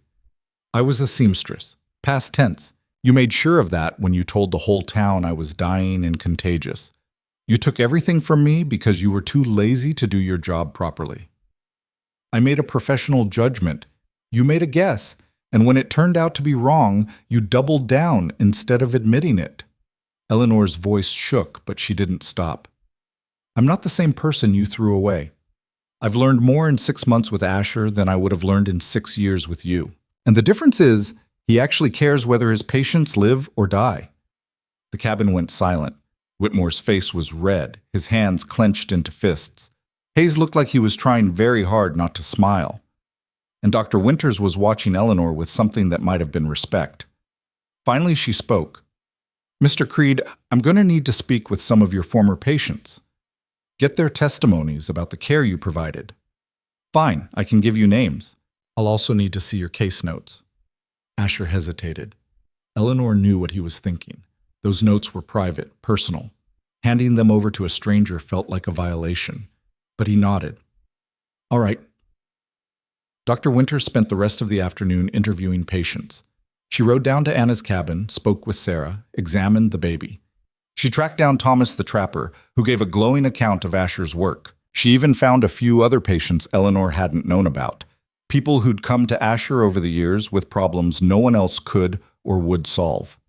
There was an old woman named Martha who'd had a growth on her neck that Whitmore had declared inoperable.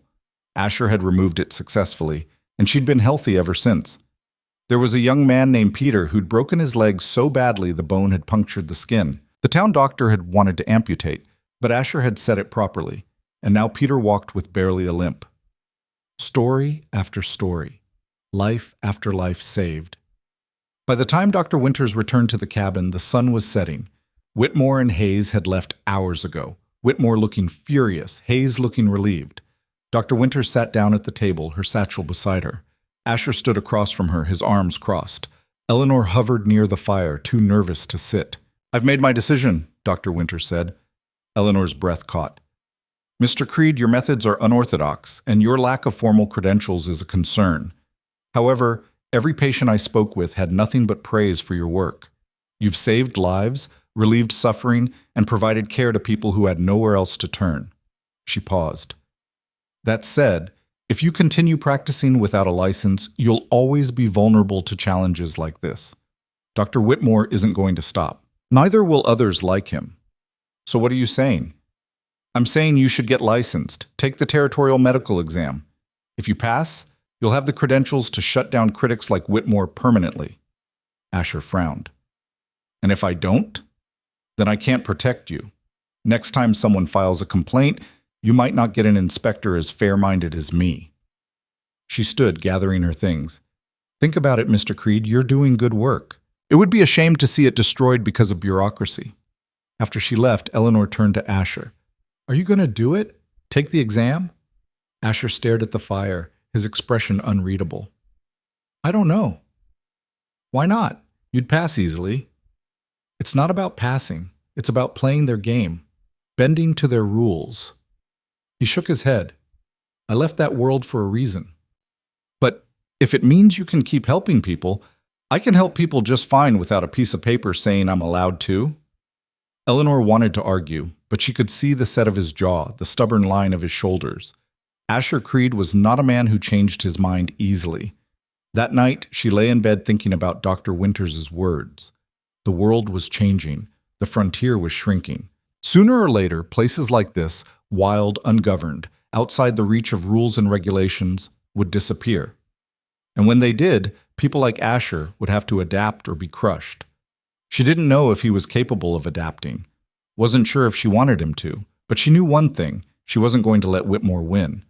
Whatever it took, she'd find a way to protect what they'd built here. The answer came 2 weeks later in the form of a young woman named Rebecca. She arrived at the cabin on a gray morning, her face pale and drawn, her hands trembling.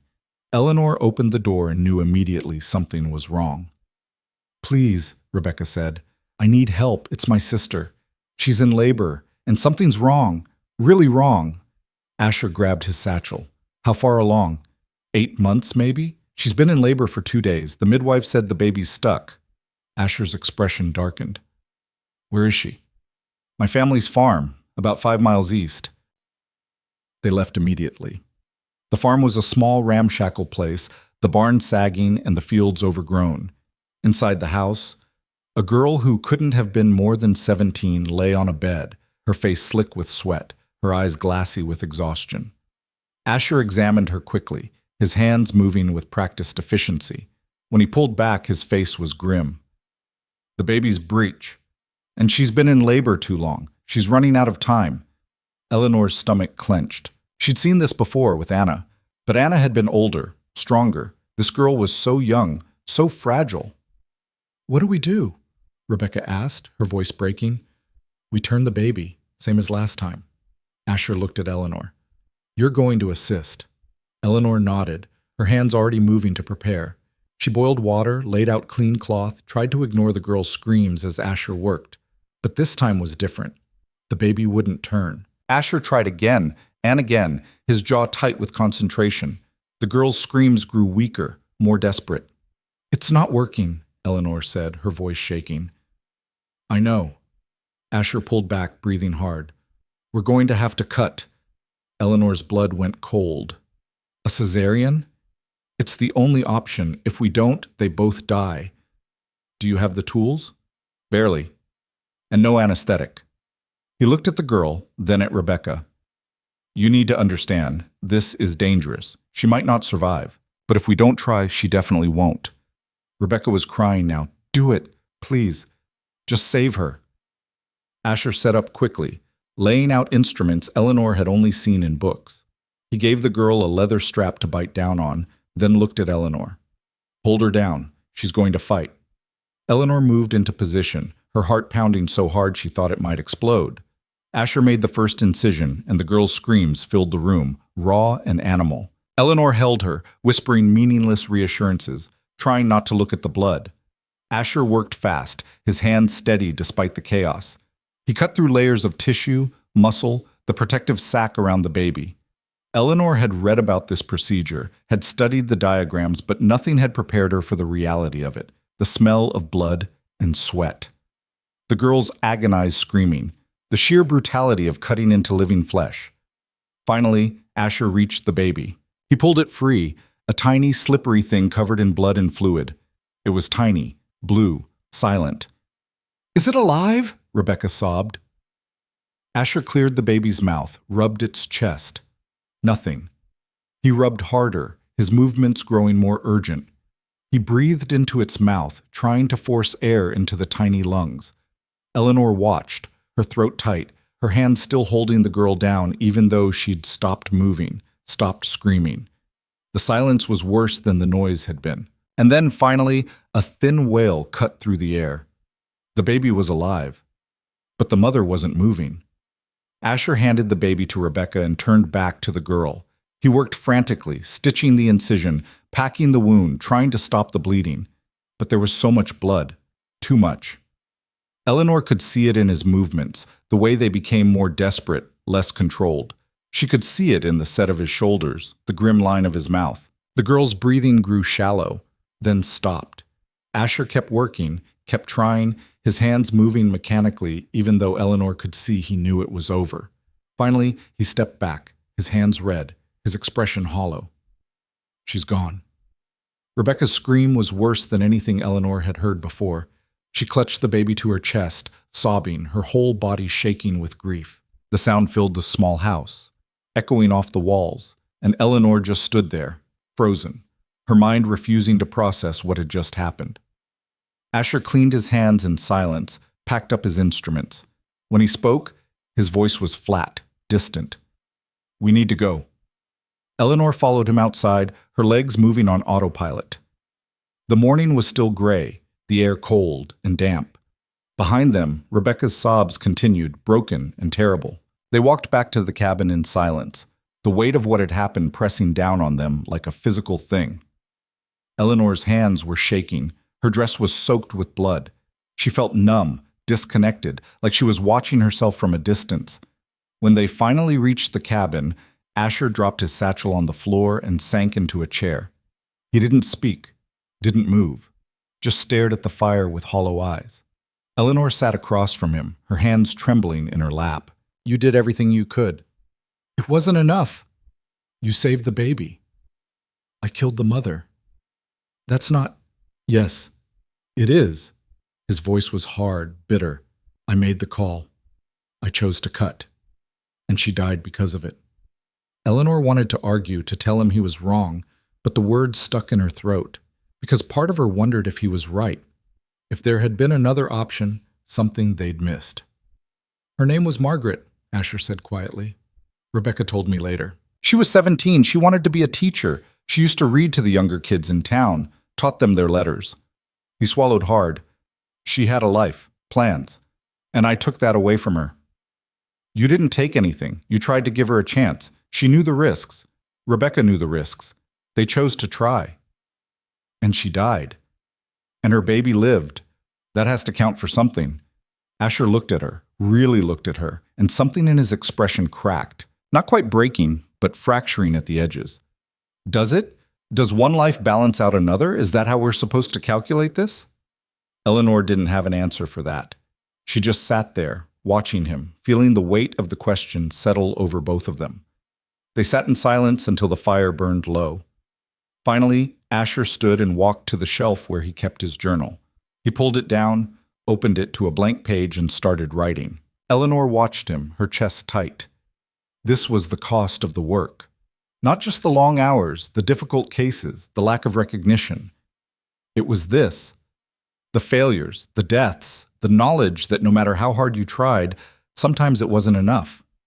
And she realized, sitting there in the dim light of the dying fire, that this was the moment where she had to decide if she could live with that cost, if she was strong enough to carry it. She thought about Margaret, about the life she'd lost, but she also thought about the baby, about the tiny wail that had filled that terrible silence, about Anna, about Thomas, about all the people who'd survived because someone had been willing to try.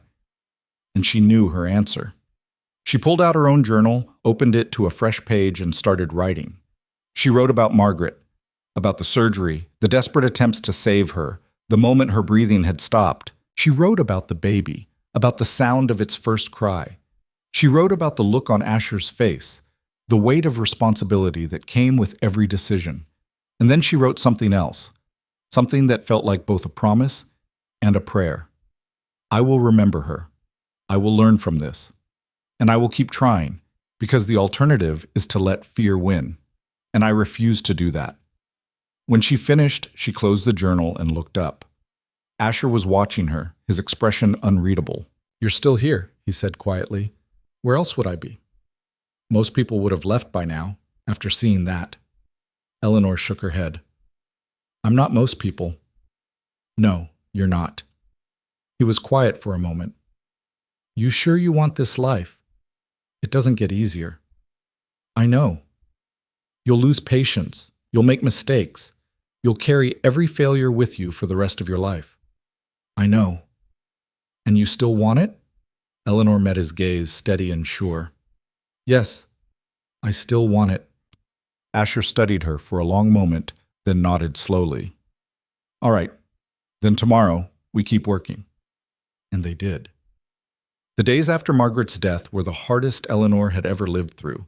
The cabin felt smaller, colder, like the walls were pressing in.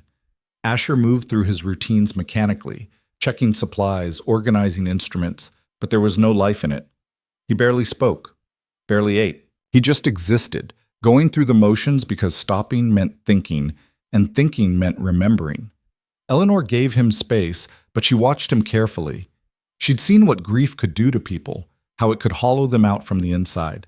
And she was terrified that one morning she'd wake up and find him gone, unable to carry the weight anymore. She threw herself into her studies with renewed intensity, reading late into the night until the candles burned down to nothing. She memorized procedures she hoped she'd never need. She practiced stitching on scraps of leather until her fingers cramped and bled. She wrote in her journal every night, documenting everything she was learning, everything she was feeling, trying to make sense of a world where you could do everything right and still lose. On the 5th day after Margaret's death, a woman showed up at the cabin. She was middle-aged, heavy-set, with work-roughened hands and a face lined with worry. Eleanor opened the door and saw her standing there in the melting snow, clutching a bundle wrapped in blankets. "Please," the woman said, her voice breaking. "My grandson. He's burning up. I don't know what to do." Asher appeared behind Eleanor. For a moment he just stood there, and Eleanor held her breath, afraid he might turn the woman away. But then something shifted in his expression, something that looked like resignation or maybe acceptance, and he stepped aside. "Bring him in." The baby was maybe 6 months old, his face flushed red with fever, his breathing rapid and shallow. The woman, her name was Mrs. Cooper, laid him on the table, unwrapping the blankets with shaking hands. "He was fine yesterday," she said, tears streaming down her face. "And then this morning he woke up like this, hot as a coal, won't eat, won't stop crying. The doctor in town wouldn't see us because I don't have the money to pay him." Eleanor felt anger flash through her. Whitmore. Of course it was Whitmore. Asher examined the baby quickly, his hands moving with practiced efficiency despite the exhaustion carved into his face. He checked the child's temperature, looked in his mouth and ears, pressed gently on his abdomen. The baby wailed, a thin, miserable sound that tore at Eleanor's heart. "How long has he had the fever?" Asher asked. "Since dawn, maybe 6 hours. Any rash, vomiting, diarrhea?" "No rash. He spit up a little this morning, but nothing bad. And his diaper's been dry. He won't drink anything." Asher nodded slowly, his fingers gentle as he palpated the baby's neck, checked his fontanelle. "It's an ear infection, bad one from the looks of it. That's what's causing the fever, and the dehydration is making everything worse." Mrs. Cooper's face crumpled with relief and fear mixed together. "Can you fix it, please? He's all I have. My daughter died having him, and if I lose him too—" "We're going to fix it," Asher said firmly, and Eleanor heard the determination in his voice, saw the way his shoulders straightened. "Eleanor, I need warm water and clean cloth. and bring me the willow bark tincture and the mullein oil." Eleanor moved immediately, grateful to have something to do, grateful to see Asher engaged again, fighting. She built up the fire, heated water in the kettle, gathered the supplies he needed. As she worked, she watched him prepare a solution, mixing the mullein oil with garlic that he crushed with the flat of his knife. He showed Mrs. Cooper how to apply drops to the baby's ear, how to keep him upright so the fluid could drain, how to massage the area gently to ease the pressure. He gave her a tincture for the fever, precise instructions on dosage, detailed warnings about what to watch for. "If the fever doesn't break by tomorrow morning, bring him back immediately," Asher said. "If he has trouble breathing, if he becomes lethargic, if you can't wake him properly, bring him back. Don't wait. Understood?" "Yes. Yes, I understand." Mrs. Cooper clutched the bottles like they were made of gold. "How much do I owe you?" "Nothing. Just take care of him." "I can pay something. I said nothing." Asher's voice was firm but not unkind. "Just make sure he gets better. That's payment enough." Mrs. Cooper started crying again, but this time from relief. She thanked them over and over until Asher gently but firmly ushered her toward the door, reminding her of the dosing schedule, the warning signs, the importance of getting fluids into the baby. After she left, Eleanor turned to Asher. "You're still here." He looked at her confused. "What?" "I was afraid you'd... I don't know. Give up. Walk away from all this after Margaret." Asher was quiet for a long moment, staring at the door where Mrs. Cooper had disappeared. "I thought about it. After Margaret died, I thought about packing up everything and leaving, finding some place where no one would ask me for help, where I wouldn't have to make those impossible decisions anymore, where I could just exist without the weight of other people's lives on my shoulders." "Why didn't you?" "Because Mrs. Cooper showed up with that baby, and if I'd been gone, if I'd given up, she would have had nowhere else to go."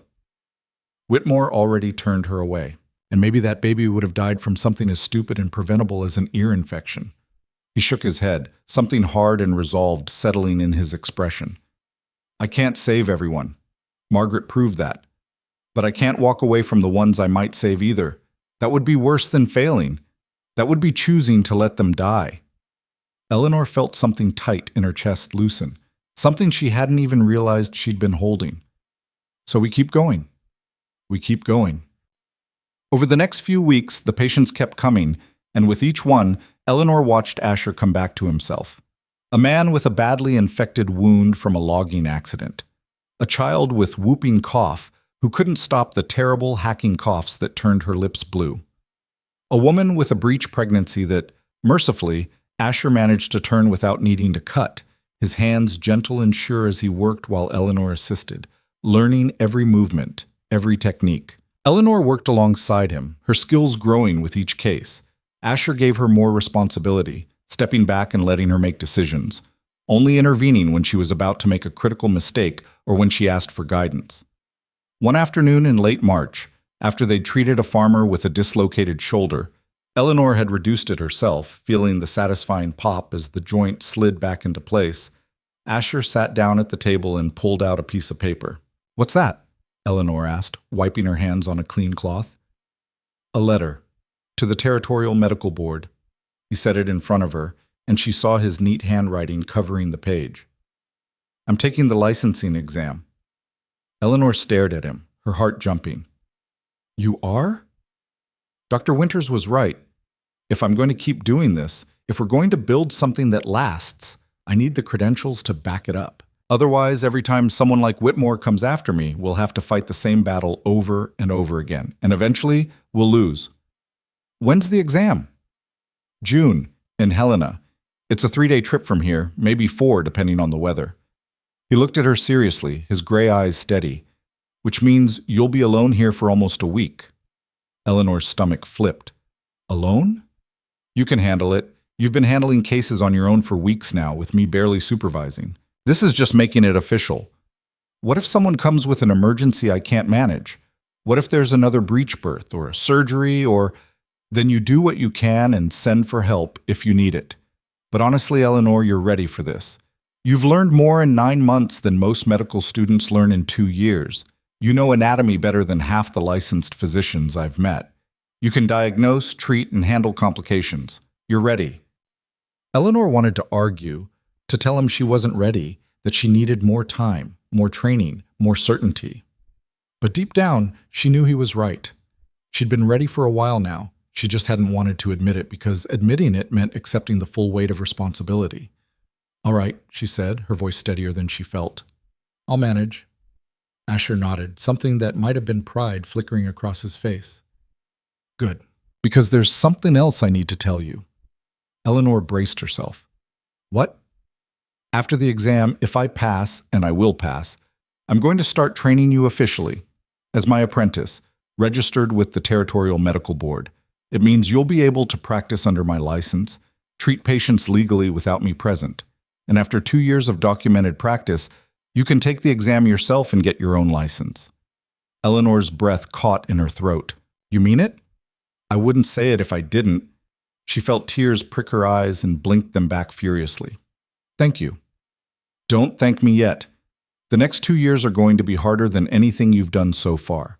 I'm going to push you until you think you can't take anymore. I'm going to drill you on cases until you can diagnose in your sleep.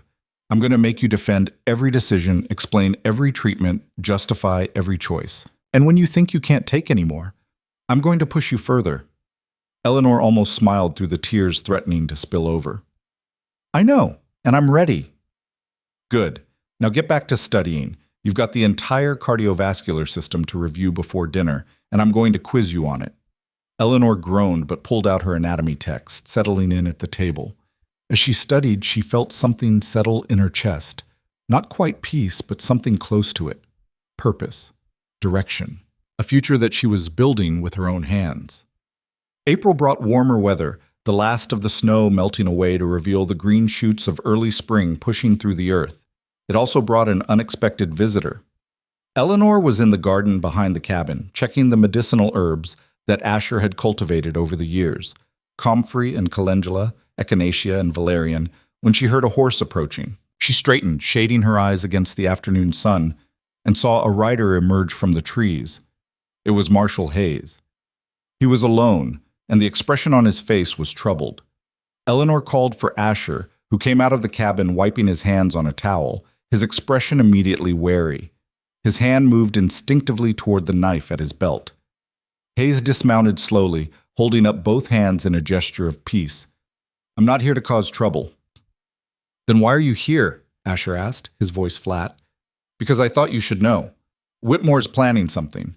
I don't know what exactly, but he's been holding meetings with the town council, bringing in people from outside Ashford, making arrangements. He's spending money he doesn't have, calling in favors." "Arrangements for what?" "I don't know for certain, but it's not good, Asher. He's desperate. You embarrassed him badly in front of Dr. Winters, cost him his reputation with the medical board. And men like Whitmore, when their pride gets wounded, they don't heal. They fester. They plot." Asher's jaw tightened. "Let him come. I'm done running from him." "I'm not asking you to run. I'm asking you to be careful. Watch your back.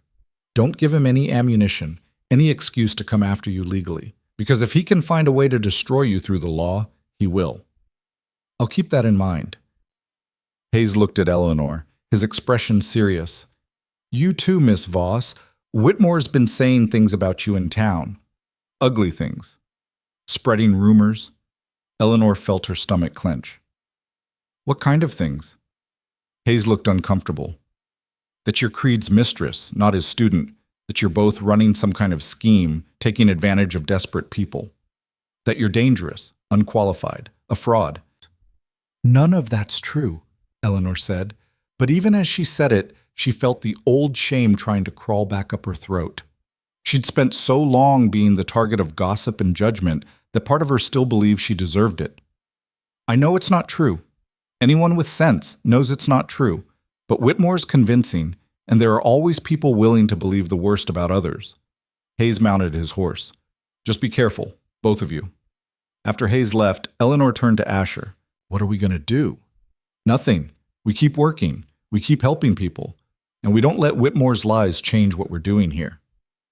"But if people start believing him, then they're fools, and we can't save fools from themselves."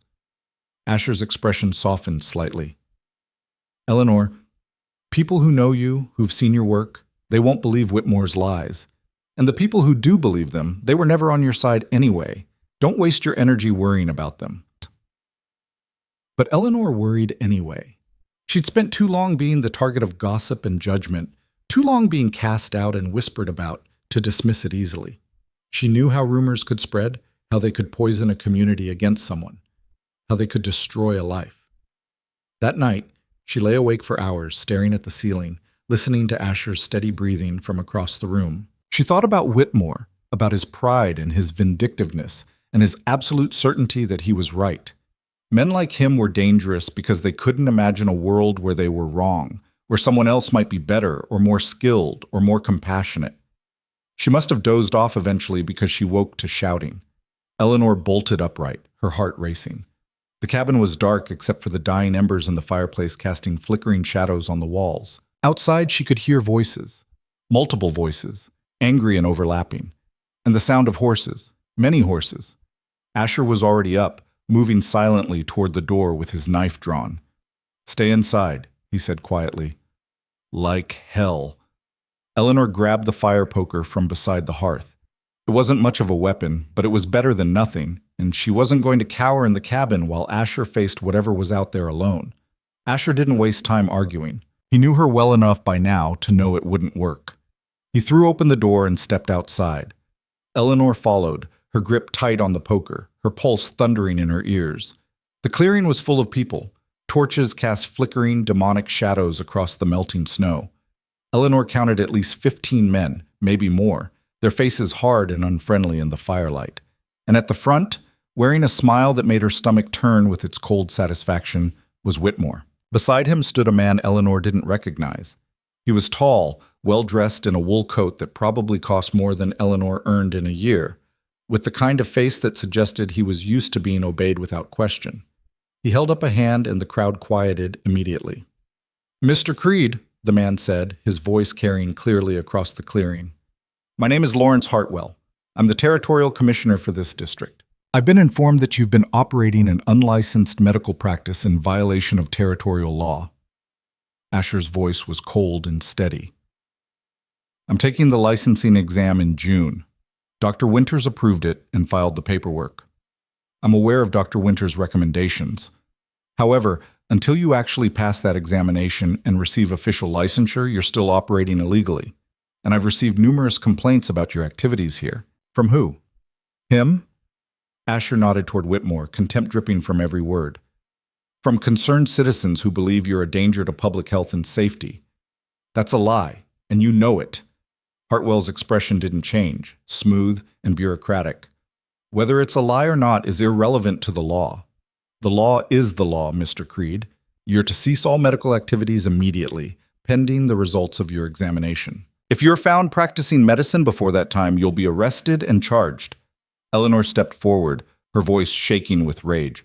"That's insane. People depend on him. We're the only medical care for miles in every direction." "Then those people can travel to Ashford and see Dr. Whitmore. Whitmore's the reason half of them came to us in the first place. He turns away anyone who can't pay cash up front, anyone he thinks is beneath him, anyone whose illness he can't immediately diagnose." Hartwell looked at her like she was an insect, something beneath his notice. "And you are?" "Eleanor Voss, Mr. Creed's apprentice. An unlicensed apprentice working under an unlicensed practitioner. That makes this situation even worse." He turned to the men behind him. "Search the cabin. Confiscate any medical supplies and instruments. We'll hold them in town until this matter is properly resolved." "You can't do that," Eleanor said, her voice rising. "I absolutely can. This is a matter of public safety." The men moved forward, torches raised. Asher stepped in front of the cabin door, his knife still in his hand, his stance making it clear he wasn't moving. "No one touches that cabin." One of the hired men, a burly guy with a scar across his jaw and shoulders like a bull, cracked his knuckles menacingly. "You gonna stop all of us, old man?" Asher's smile was dangerous, cold as winter. "I'll stop enough of you that the rest will think twice. And I guarantee you'll be one of the ones I stop." The tension in the clearing was explosive, a powder keg waiting for a spark. Eleanor could feel it building, could see the way hands moved toward weapons, the way feet shifted into fighting stances, the way breath quickened in anticipation of violence. And then a voice rang out from the trees, clear and strong. "I wouldn't do that if I were you." Everyone turned. Anna stepped out of the shadows, her baby strapped to her chest in a sling, Sarah beside her with a determined expression. Behind them came Thomas, his hand still wrapped in bandages but holding a stout walking stick. Behind them came more people, patients Asher and Eleanor had treated, faces Eleanor recognized, voices she knew, Mrs. Cooper was there with their grandson, healthy now and sleeping peacefully in her arms. The farmer with the dislocated shoulder, his arm moving freely. The child with whooping cough, breathing easily now, standing with his parents, more and more, until the clearing was full of people standing between the hired men and the cabin. Anna stepped forward, her chin raised, her baby gurgling contentedly against her chest. "You want to shut down Mr. Creed? Fine, but you'll have to go through all of us first." Hartwell looked around, his confidence faltering for the first time. "This is highly irregular." "So is trying to destroy the only person who gives a damn about helping people," Thomas said, his voice rough but steady. "Asher Creed saved my life. Saved my hands when the doctor in town wanted to take them off entirely. And all you care about is whether he's got some piece of paper saying he's allowed to." The law exists for a reason. "The law exists to protect people," Anna interrupted, her voice passionate. "But you're not protecting anyone. You're just helping Whitmore settle a grudge because his ego can't handle being second best." Whitmore's face went purple with rage. "I have done nothing but try to maintain professional standards in this community. You've done nothing but try to maintain your own importance," Eleanor said, finding her voice, letting all the anger and frustration of the past year pour into her words. "Every time someone questions you, every time someone does something better than you try to destroy them. You tried to destroy me when I got sick because you couldn't figure out what was wrong. You've tried to destroy Asher because he can do what you can't, actually help people. Well, it's not working this time. We're not leaving, we're not stopping, and we're not letting you win." The crowd of patients murmured agreement, their voices rising in a chorus of support. The hired men looked at each other uncertainly, suddenly facing not just two people, but dozens. All united, all angry. Hartwell's jaw worked like he was chewing something bitter. His hand went to his collar, adjusting it nervously. "This isn't over. I'll be filing a formal complaint with the territorial governor. And when Mr. Creed fails his examination, when I pass my examination," Asher interrupted, his voice cutting, "you're going to look like a fool. And everyone here will remember that you tried to shut down the only medical care they had because a bitter, incompetent doctor couldn't handle competition." Hartwell's eyes narrowed dangerously. "We'll see about that." He turned to his men. "We're leaving, but mark my words, this matter is far from resolved." They mounted their horses and rode off, Whitmore trailing behind them, his face a mask of impotent rage and humiliation. Mrs. Hadley, the boarding house owner, lingered for a moment at the edge of the clearing, looking at Eleanor with something that might have been regret or maybe just embarrassment for the role she'd played in Eleanor's suffering. "I'm sorry," she said quietly, "for what I did, throwing you out when you needed help." Eleanor looked at her, feeling the old hurt, but also recognizing it for what it was, the past. "I'm not the person you threw out anymore, Mrs. Hadley. That woman doesn't exist." Mrs. Hadley nodded slowly and followed the others into the darkness.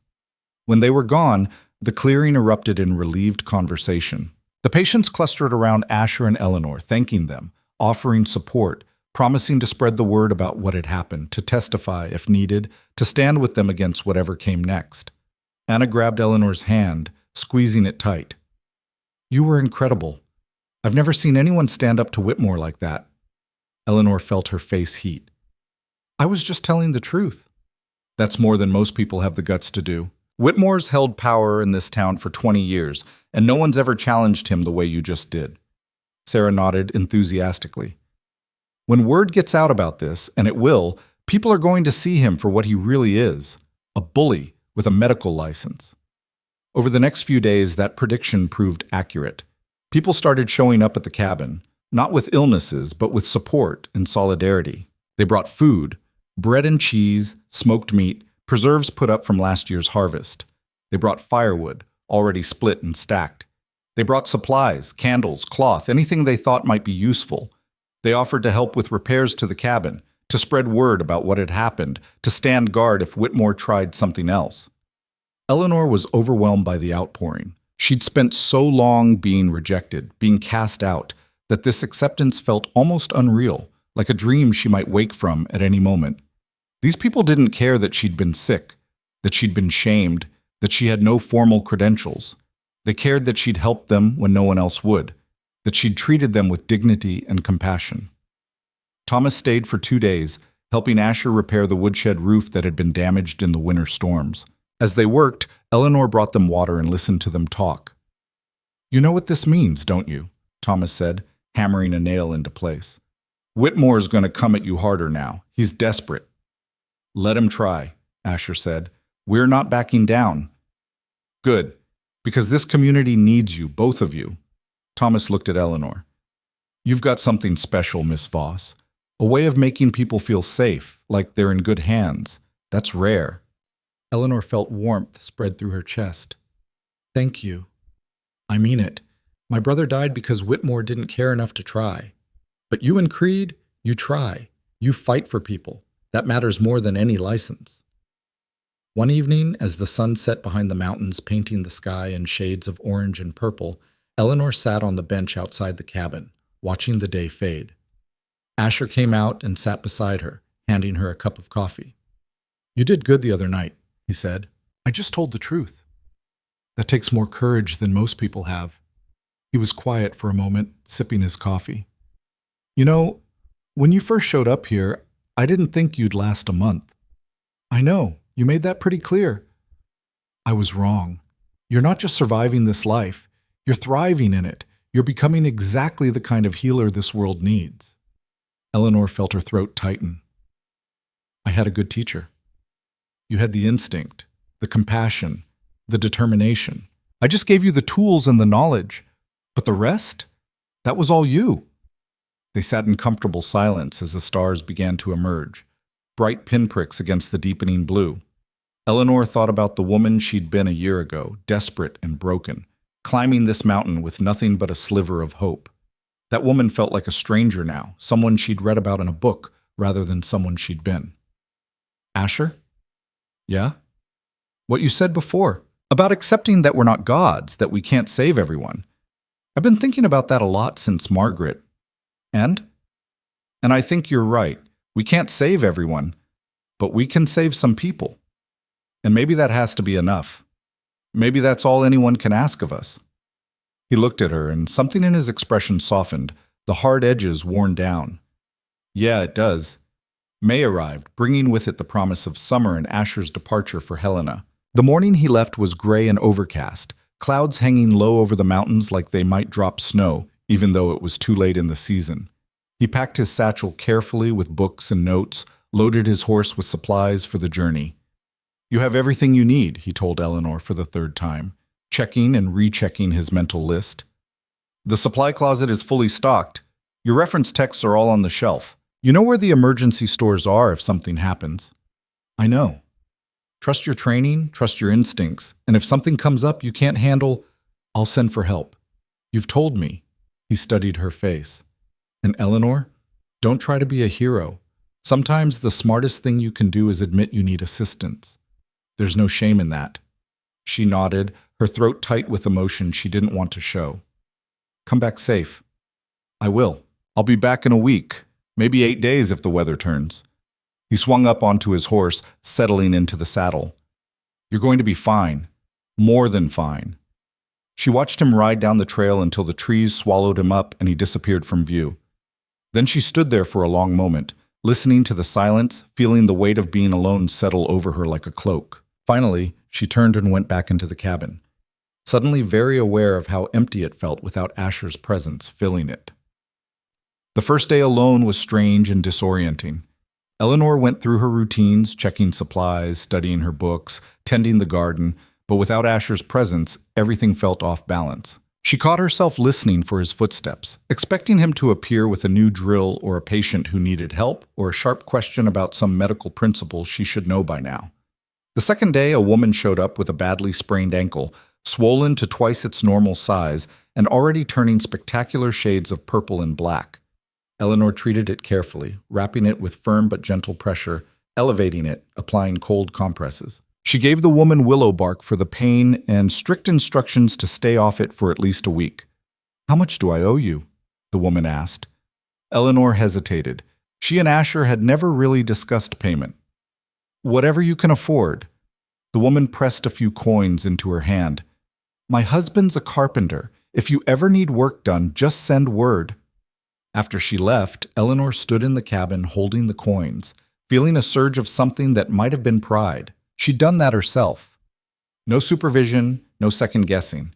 Just her knowledge and her skills and her judgment. The third day brought a more serious case. A boy, maybe 12 years old, with a gash on his forearm from a saw accident. The wound was deep and ugly, bleeding heavily, and the boy's father was barely holding himself together. "Please," the father said, his voice shaking. "We went to Dr. Whitmore first, but he wanted $20 just to look at it. I don't have that kind of money." Eleanor forced herself to stay calm, even though her heart was racing. "Put him on the table, let me see."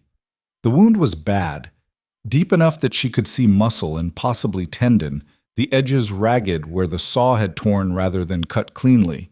But it was manageable. She'd treated worse under Asher's supervision. She cleaned the wound thoroughly, checking carefully for any debris or foreign matter. She tested the boy's ability to move his fingers. All of them responded properly, which meant the tendons were intact. Then she began stitching, working slowly and methodically, keeping her hands steady even though part of her mind was screaming that she was alone, that if she made a mistake there was no one to fix it. The boy cried, but he held still, his father gripping his other hand and murmuring encouragement. Eleanor worked through it, placing each stitch carefully, making sure the edges aligned properly so it would heal with minimal scarring. When she finished, she bandaged it carefully and gave the father detailed instructions for aftercare. Change the dressing every day. Keep it clean and dry. Watch for signs of infection, redness spreading from the wound, red streaks going up his arm, fever, pus. If you see any of that, bring him back immediately. "Thank you," the father said, tears in his eyes. "Thank you so much." After they left, Eleanor sat down in a chair, her legs suddenly weak, her hands trembling with delayed reaction. She'd done it. She'd handled a serious injury completely on her own, and she'd done it well. She pulled out her journal and documented the case in detail, the nature of the wound, the treatment, the prognosis. Writing it down helped settle her nerves, helped her process what she'd done. The fourth day passed quietly, with only a few minor cases. A rash that turned out to be poison ivy, a toddler with a mild fever from teething. Eleanor handled them all with growing confidence. And then the fifth day brought disaster. Eleanor was in the cabin organizing supplies when she heard someone running up the trail, crashing through the underbrush. She went to the door and saw a man staggering toward her, carrying a woman in his arms. The woman was unconscious, her dress soaked with blood, her skin the color of old parchment. "Please," the man gasped, barely able to breathe. "My wife. She's bleeding. She won't wake up. She won't stop bleeding." Eleanor's heart stuttered, but she forced her voice to stay calm. "Bring her inside. Put her on the bed. Carefully." The woman was in her early 30s, thin and frail-looking. Eleanor examined her quickly, her hands moving through the motions Asher had drilled into her 1,000 times. The bleeding was coming from between her legs, a miscarriage, and a catastrophic one. Eleanor's mind raced through everything she'd learned, every case she'd studied, every procedure Asher had walked her through. She'd read about this. She'd watched Asher treat a similar case once. But reading and watching were different from doing, and doing it alone was different from everything. She pushed the fear down deep where it couldn't reach her hands and started working. First, assess the bleeding. Too much, too fast. Second, check vitals. Pulse weak and thready. Breathing shallow, signs of shock. Third, treat the shock. Elevate the legs. Keep her warm. Fourth, address the bleeding. Pack the wound carefully. Apply pressure. Watch for any signs of retained tissue that might cause infection later. The man hovered nearby, his face twisted with anguish, his hands clenched so tight his knuckles were white. "Is she going to die? Please tell me she's not going to die." "Not if I can help it," Eleanor said, surprised by how steady her voice sounded. "But I need you to help me. Can you do that?" "Yes. Anything. I need water boiled, now. And bring me clean cloth, sheets, towels, anything you can find." He ran to follow her instructions while Eleanor continued working. She packed the wound more thoroughly, checking for the source of the bleeding. She found it, a tear in the uterine wall, probably from the miscarriage. Dangerous, but treatable if she could get the bleeding under control. Hours passed in a blur. Eleanor worked steadily, methodically, following every protocol Asher had taught her. She changed the packing as it became saturated. She monitored the woman's pulse, her breathing, her skin color. She forced small sips of water past her lips when she briefly regained consciousness. The man, his name was Daniel, stayed by his wife's side, holding her hand, talking to her even when she couldn't respond. Eleanor listened to him talk about their farm, their plans, the future they'd been building together. As night fell, the woman's eyes finally opened fully. She looked at Eleanor, confused and weak and terrified. "Your baby," she started, her voice barely a whisper. "I'm sorry," Eleanor said gently. "There was nothing I could do to save the baby. But you're alive, and you're going to stay that way if you follow my instructions." The woman's eyes filled with tears, and she turned her face away. Daniel held her hand tighter, his own tears falling silently. Eleanor felt her chest tighten with familiar grief, the grief of loss, of the limits of medicine, of things that couldn't be fixed no matter how much you wanted to fix them. But underneath the grief was something else, the knowledge that she'd saved this woman's life. The baby was gone, and that was tragic, but the mother was alive. She stayed with them through the night, monitoring the woman's condition, changing dressings, making sure the bleeding stayed controlled. By morning, the woman's color had improved. Her pulse was stronger. The immediate danger had passed. "You need to stay in bed for at least a week," Eleanor told her. "No getting up except to use the chamber pot, and even then only with help. You've lost a lot of blood, and your body needs time to recover. If the bleeding starts again, if you develop a fever, if you feel dizzy or weak, you send for me immediately. Understood?" The woman nodded weakly. "Thank you. You saved my life." "Just doing my job," Eleanor said, but inside she felt something shift, something fundamental. She wasn't just Asher's apprentice anymore. She was a healer in her own right. The next morning, Asher returned. He rode into the clearing looking tired but satisfied, and when he saw Eleanor waiting for him, he smiled. "How'd it go?" she asked, helping him unload his horse. "I passed. Highest score in my examination group, apparently." He pulled a folded certificate from his satchel and showed it to her. "I'm officially licensed now." Eleanor felt relief and joy wash over her. "Congratulations. That's wonderful. And you're officially my registered apprentice." Boop. He pulled out a second document. "I filed the paperwork before I left. As of now, you're legally authorized to practice medicine under my supervision." Eleanor took the paper, staring at it. Her name, written in official script. Eleanor Voss, medical apprentice. It felt unreal. "There was a case while you were gone," she said. "A woman with a severe miscarriage. Postpartum hemorrhage, uterine tearing. I treated her. She lived." Asher's expression grew serious. "Tell me everything." Eleanor walked him through it in detail. Every decision, every step, every moment of doubt and determination. When she finished, Asher was quiet for a long moment. "You saved her life," he said finally. "I did what you taught me to do." "No. You did more than that. You adapted, you improvised, you made the right calls under pressure. That's not just following training, that's being a healer." He looked at her with something that might have been pride. "I knew you were ready, but knowing it and seeing proof are different things." "I was terrified the whole time." "Good. Fear keeps you sharp, keeps you careful. The day you stop being afraid is the day you start making mistakes." Over the next few weeks, word spread about Asher's license and Eleanor's official apprenticeship. Patients started coming from farther away, not just from the immediate area, but from across the territory. People who'd been too afraid to see an unlicensed healer, but who trusted credentials, who wanted the legal protection that came with licensed care. The workload increased dramatically, and so did Eleanor's responsibilities. Asher pushed her harder than ever, testing her knowledge, challenging her decisions, forcing her to defend every choice she made.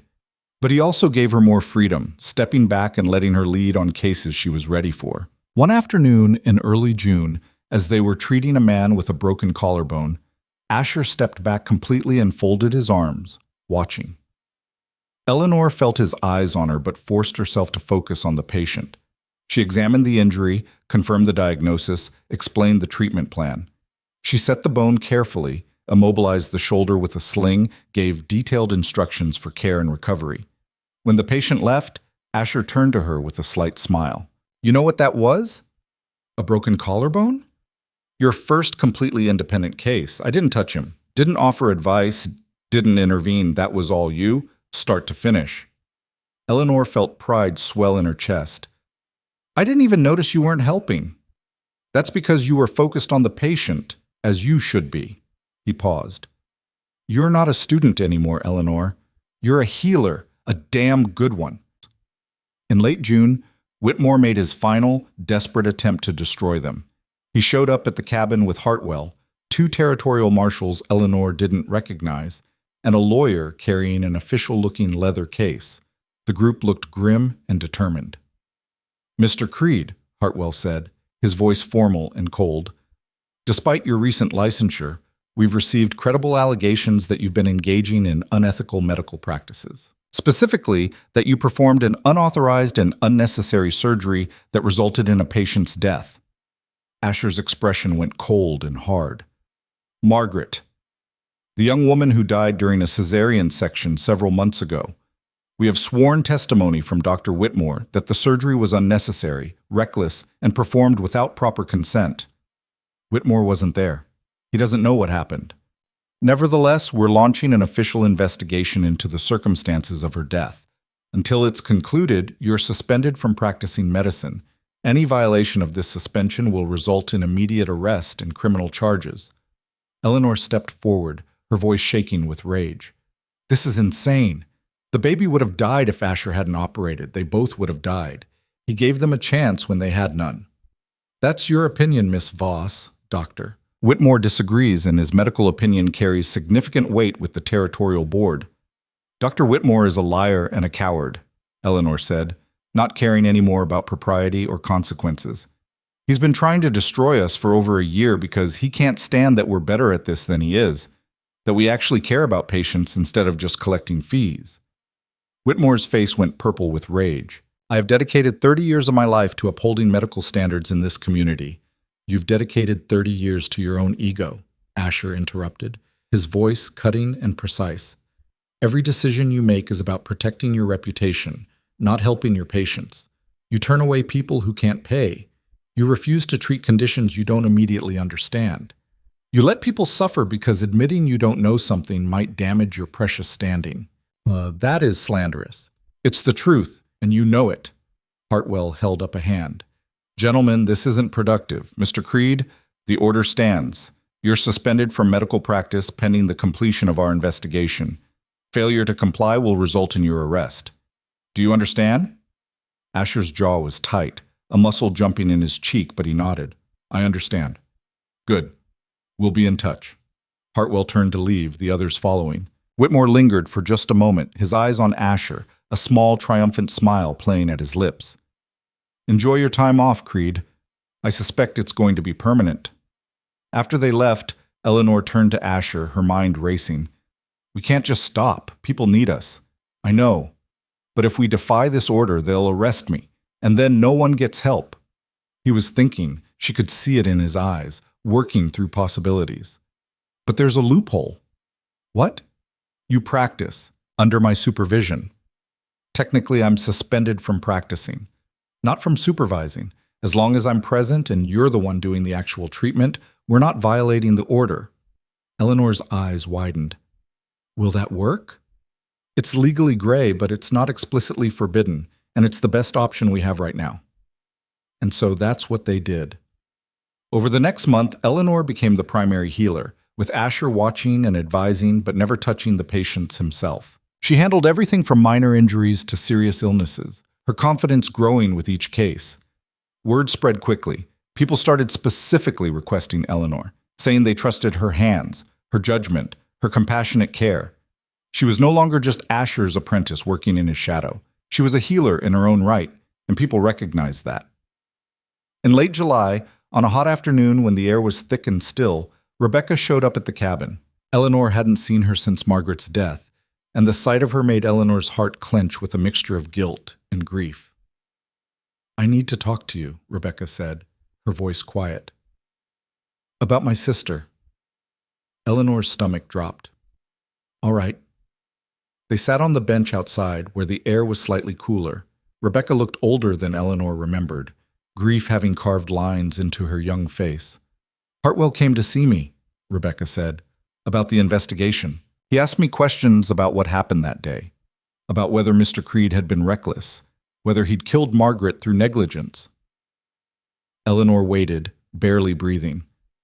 "I told him the truth, that Margaret was dying, that the baby was dying, that Mr. Creed gave them both a chance when no one else would have even tried." Rebecca's voice broke. "I told him that if anyone's guilty of negligence, it's Whitmore for refusing to help us in the first place." Eleanor felt tears prick her eyes. "Thank you."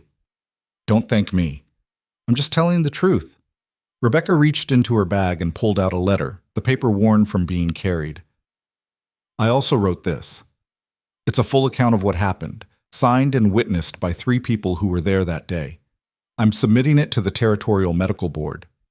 Eleanor took the letter, her hands trembling. "This could change everything." "I hope so. Because what Whitmore's doing is wrong, and someone needs to stop him." Rebecca stood. "Margaret would have wanted me to fight for what's right, so that's what I'm doing." After she left, Eleanor showed the letter to Asher. He read it carefully, his expression unreadable. "This could end the investigation," he said quietly, "or it could make things worse." "Maybe. But it's the truth. And sometimes that's all we have." The investigation dragged on through August, each week bringing new interviews, new questions, new testimonies from people on both sides. More patients came forward to testify on Asher's behalf, telling their stories. Anna gave a detailed, emotional account of her own delivery and how Asher had saved both her life and her baby's. Thomas described how Asher had saved his hands when the town doctor had wanted to amputate Peter's. Cooper talked about her grandson's ear infection and how Whitmore had turned them away, but Asher had treated them for free. One by one, the patients Whitmore had turned away over the years told their stories, painting a picture of a man more concerned with profit and prestige than with healing. And slowly, inexorably, the tide began to turn against Whitmore. In early September, on a cool morning with the first hints of autumn in the air, Hartwell returned to the cabin. This time he came alone without marshals or lawyers or Whitmore's smug presence. "Mr. Creed," he said, and his voice had lost its earlier certainty. "The investigation has concluded. After reviewing all testimony and evidence, including sworn statements from family members present during the surgery, we've determined that your actions were not only appropriate but exemplary given the circumstances. Your suspension is lifted immediately." Asher's expression didn't change, but Eleanor saw his shoulders relax slightly. "And Whitmore?" "Dr. Whitmore has been formally reprimanded by the Territorial Medical Board for filing false complaints and for a pattern of refusing to provide care to patients in need. He's been placed on probationary status for 2 years. Any further complaints against him will result in the immediate revocation of his medical license." Eleanor felt something like satisfaction mixed with vindication surge through her. What does probationary status mean exactly? It means his practice will be monitored. Patients can file complaints directly with the board, bypassing the local authorities. And if there's any evidence of continued negligence or unethical behavior, he loses everything. Hartwell looked at Asher with something that might have been respect. "You were right about him. He's been coasting on reputation for years, doing the bare minimum, turning away anyone who couldn't pay in cash. That's not medicine. That's not what physicians are supposed to do." "What changed your mind?" Asher asked. "The testimony. Dozens of people coming forward with the same story, that Whitmore refused to help them, and you didn't. That Whitmore cared more about money, and you cared about healing." Hartwell shook his head. "I was wrong to listen to him. I should have investigated more thoroughly before issuing that suspension." "Yes," Asher said bluntly. "You should have." Hartwell had the grace to look ashamed. "For what it's worth, I'm sorry. You're doing good work up here. Important work." After he left, Eleanor and Asher stood in the clearing, neither quite believing it was finally over. "We won," Eleanor said quietly, testing the words. "We survived," Asher corrected, but there was a hint of a smile on his face. "That's not quite the same thing, but it's close enough. What happens to Whitmore now?" "He'll fade away, most likely. His practice will dry up as people lose faith in him. He'll probably move somewhere else, start over where no one knows his history." "Good," Eleanor said, and meant it. Fall came in full force, painting the mountains in brilliant shades of gold and crimson and orange. Eleanor marked her 1-year anniversary on the mountain by performing her first completely solo surgery, removing an inflamed appendix from a young man who'd ridden up from town specifically requesting her help. Asher was present, as required by her apprenticeship, but he stood in the corner of the cabin with his arms folded and didn't say a word. He let Eleanor work, make decisions, handle the complications that arose when the appendix turned out to be more inflamed than expected. When it was over, when the young man was resting comfortably with clean stitches and the immediate danger had passed, Asher pulled Eleanor aside. "That was perfect," he said simply. "Every decision, every movement, every choice you made. Perfect." Eleanor felt tears prick her eyes and blinked them back. "Thank you." "You don't need my approval anymore, Eleanor. You know that, right? You're a healer now. A damn good one. Better than most licensed physicians I've met. I still have so much to learn." "We all do. That's the whole point. Medicine keeps changing, keeps evolving. New discoveries, new techniques, new understanding of how the body works. If we stop learning, we stop being effective. But you've got the foundation now, solid and unshakable. The rest is just building on it." Over the following weeks, Eleanor started thinking about the future differently. Not just her own future, but the future of healing in the territory. She and Asher talked late into the nights about what they could build, what legacy they could leave. "What if we train more people?" Eleanor suggested one evening. "Not just me, but others. People who want to learn medicine the right way, by actually helping people, not just memorizing books and buying credentials." Asher considered this, stroking his chin thoughtfully. "You're talking about a school." "Not exactly a school, more like an apprenticeship program. We find people with aptitude and compassion, and we teach them, properly, the way you taught me." "That would take resources, money, space, time." "We have time, and we could build the rest." Eleanor's voice grew more animated. "Think about it, Asher. How many Margarets are out there right now, dying because there's no one to help them? How many people like me, cast out and abandoned? We could change that. We could train a whole generation of healers who actually care." Asher looked at her for a long moment, and then he smiled, a real genuine smile that transformed his whole face. "You're thinking like a leader now, not just a healer. Is that a yes?" "It's a maybe. Let's get through your apprenticeship first. But after that, yeah, we'll see what we can build." Winter came again, the third winter Eleanor had known in these mountains. But this time, everything felt different. She wasn't just surviving anymore. She was thriving, building, creating something that would outlast her. The patients kept coming, drawn by word of the healers in the mountains who didn't turn anyone away. Eleanor handled most of the cases now, with Asher supervising but rarely intervening. She set bones, stitched wounds, diagnosed diseases, delivered babies. Each case added to her experience, deepened her understanding, refined her skills. One snowy evening in December, a man arrived at the cabin carrying his wife, who was in the late stages of labor.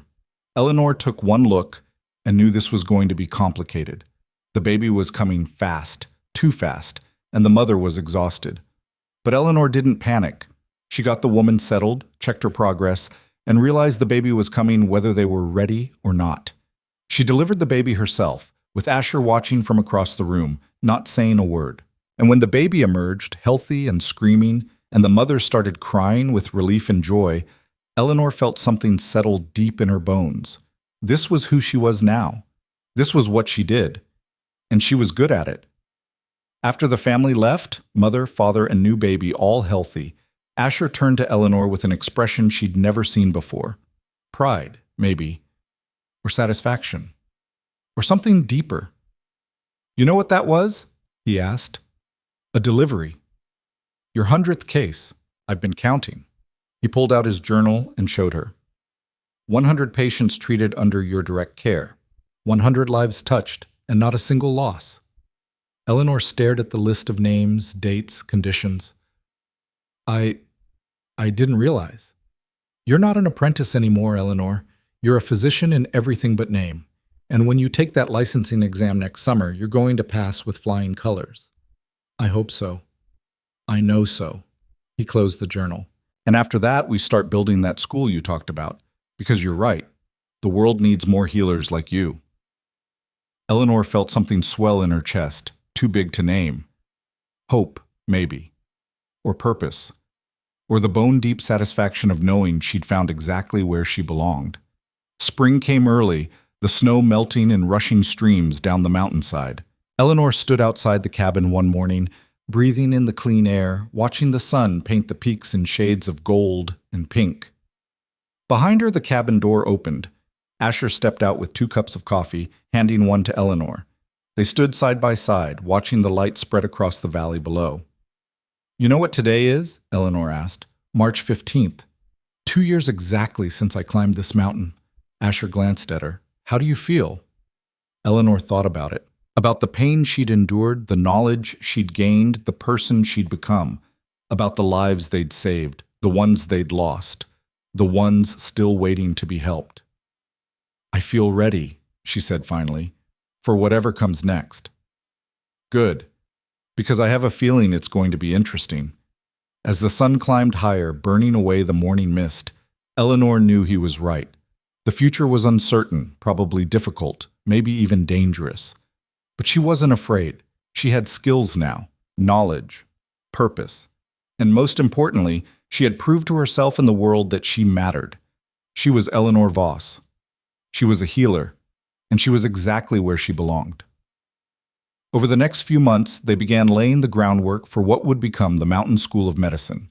Not an official institution, but a network of apprenticeships modeled on what Eleanor had experienced. They reached out to other healers across the territory, people who shared their philosophy of compassionate care over profit. The first new apprentice arrived in May, a young woman named Catherine who'd lost her sister to childbed fever and wanted to learn how to prevent other families from experiencing that loss. Asher and Eleanor taught her together, passing on not just knowledge but values, not just techniques but compassion. By summer, there were 3 apprentices. By fall, 5. Each one carefully chosen, each one driven by the desire to help rather than the desire for prestige or money. In June, Eleanor traveled to Helena to take her licensing exam. She was nervous, her stomach tight with anxiety as she walked into the examination hall. But when she sat down and looked at the questions, she found she knew the answers, all of them. Not because she'd memorized facts, but because she understood the principles, the connections, the way everything fit together. 3 days later, she rode back to the cabin with her own medical license, official and legal and earned. Asher was waiting for her in the clearing, and when he saw the certificate in her hand, his smile was warm and genuine and proud. Congratulations, Dr. Voss, he said.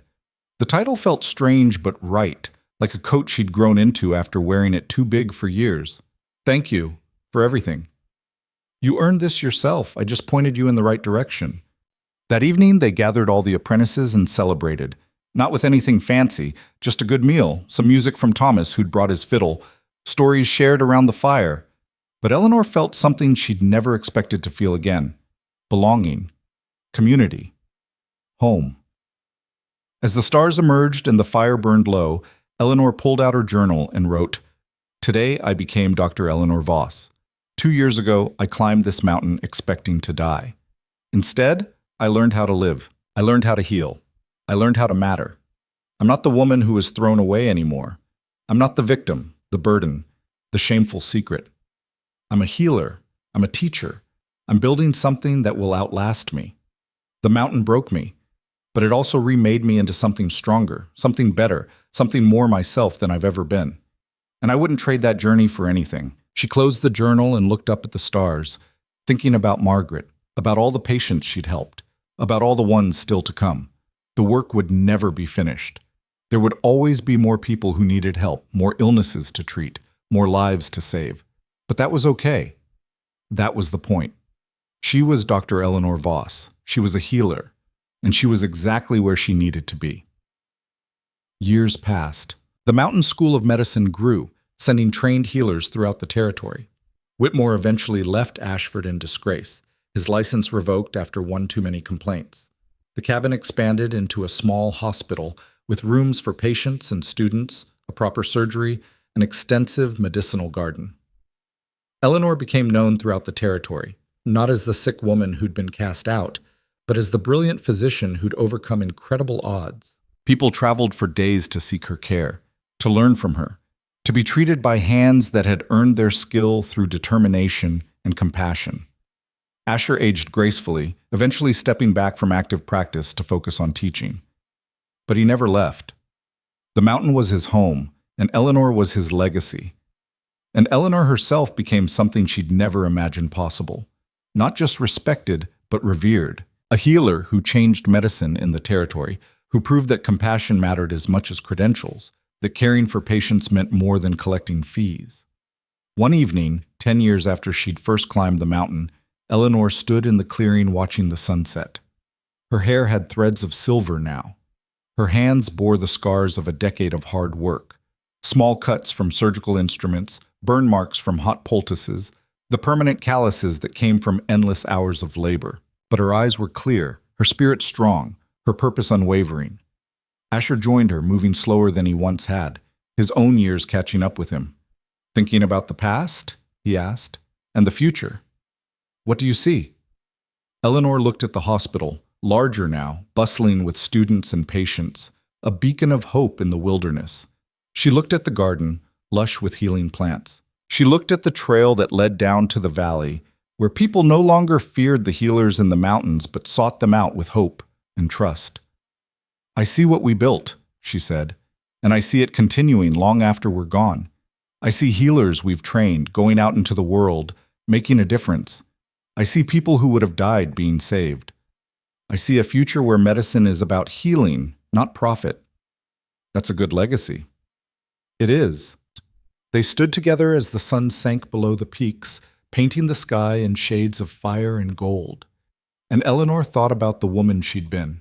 Sick, broken, abandoned by everyone she'd known. That woman had climbed this mountain expecting nothing but a chance at survival. Instead, she'd found everything: purpose, meaning, a calling that had transformed her life and countless others. The mountain had tested her, broken her, stripped away everything she'd thought she was. But it had also revealed who she could become, who she was meant to be. And as darkness fell and the first stars appeared, Eleanor smiled. Her story had started with rejection and shame, with sickness and despair. But it had become something else entirely, something powerful and enduring and beautiful. A story of resilience, of transformation, of a woman who'd been thrown away by the world and had built herself a new one from nothing but determination and hope, and an unwavering belief that she mattered. And that story, Eleanor knew, would echo long after she was gone. In every patient treated with compassion, every student taught with care, every life saved by healers who chose to help rather than to judge. She was Dr. Eleanor Voss. She was a healer, a teacher, a builder of futures, and she had earned every single moment of it. The mountain had been her crucible, and she had emerged from it forged into something unbreakable.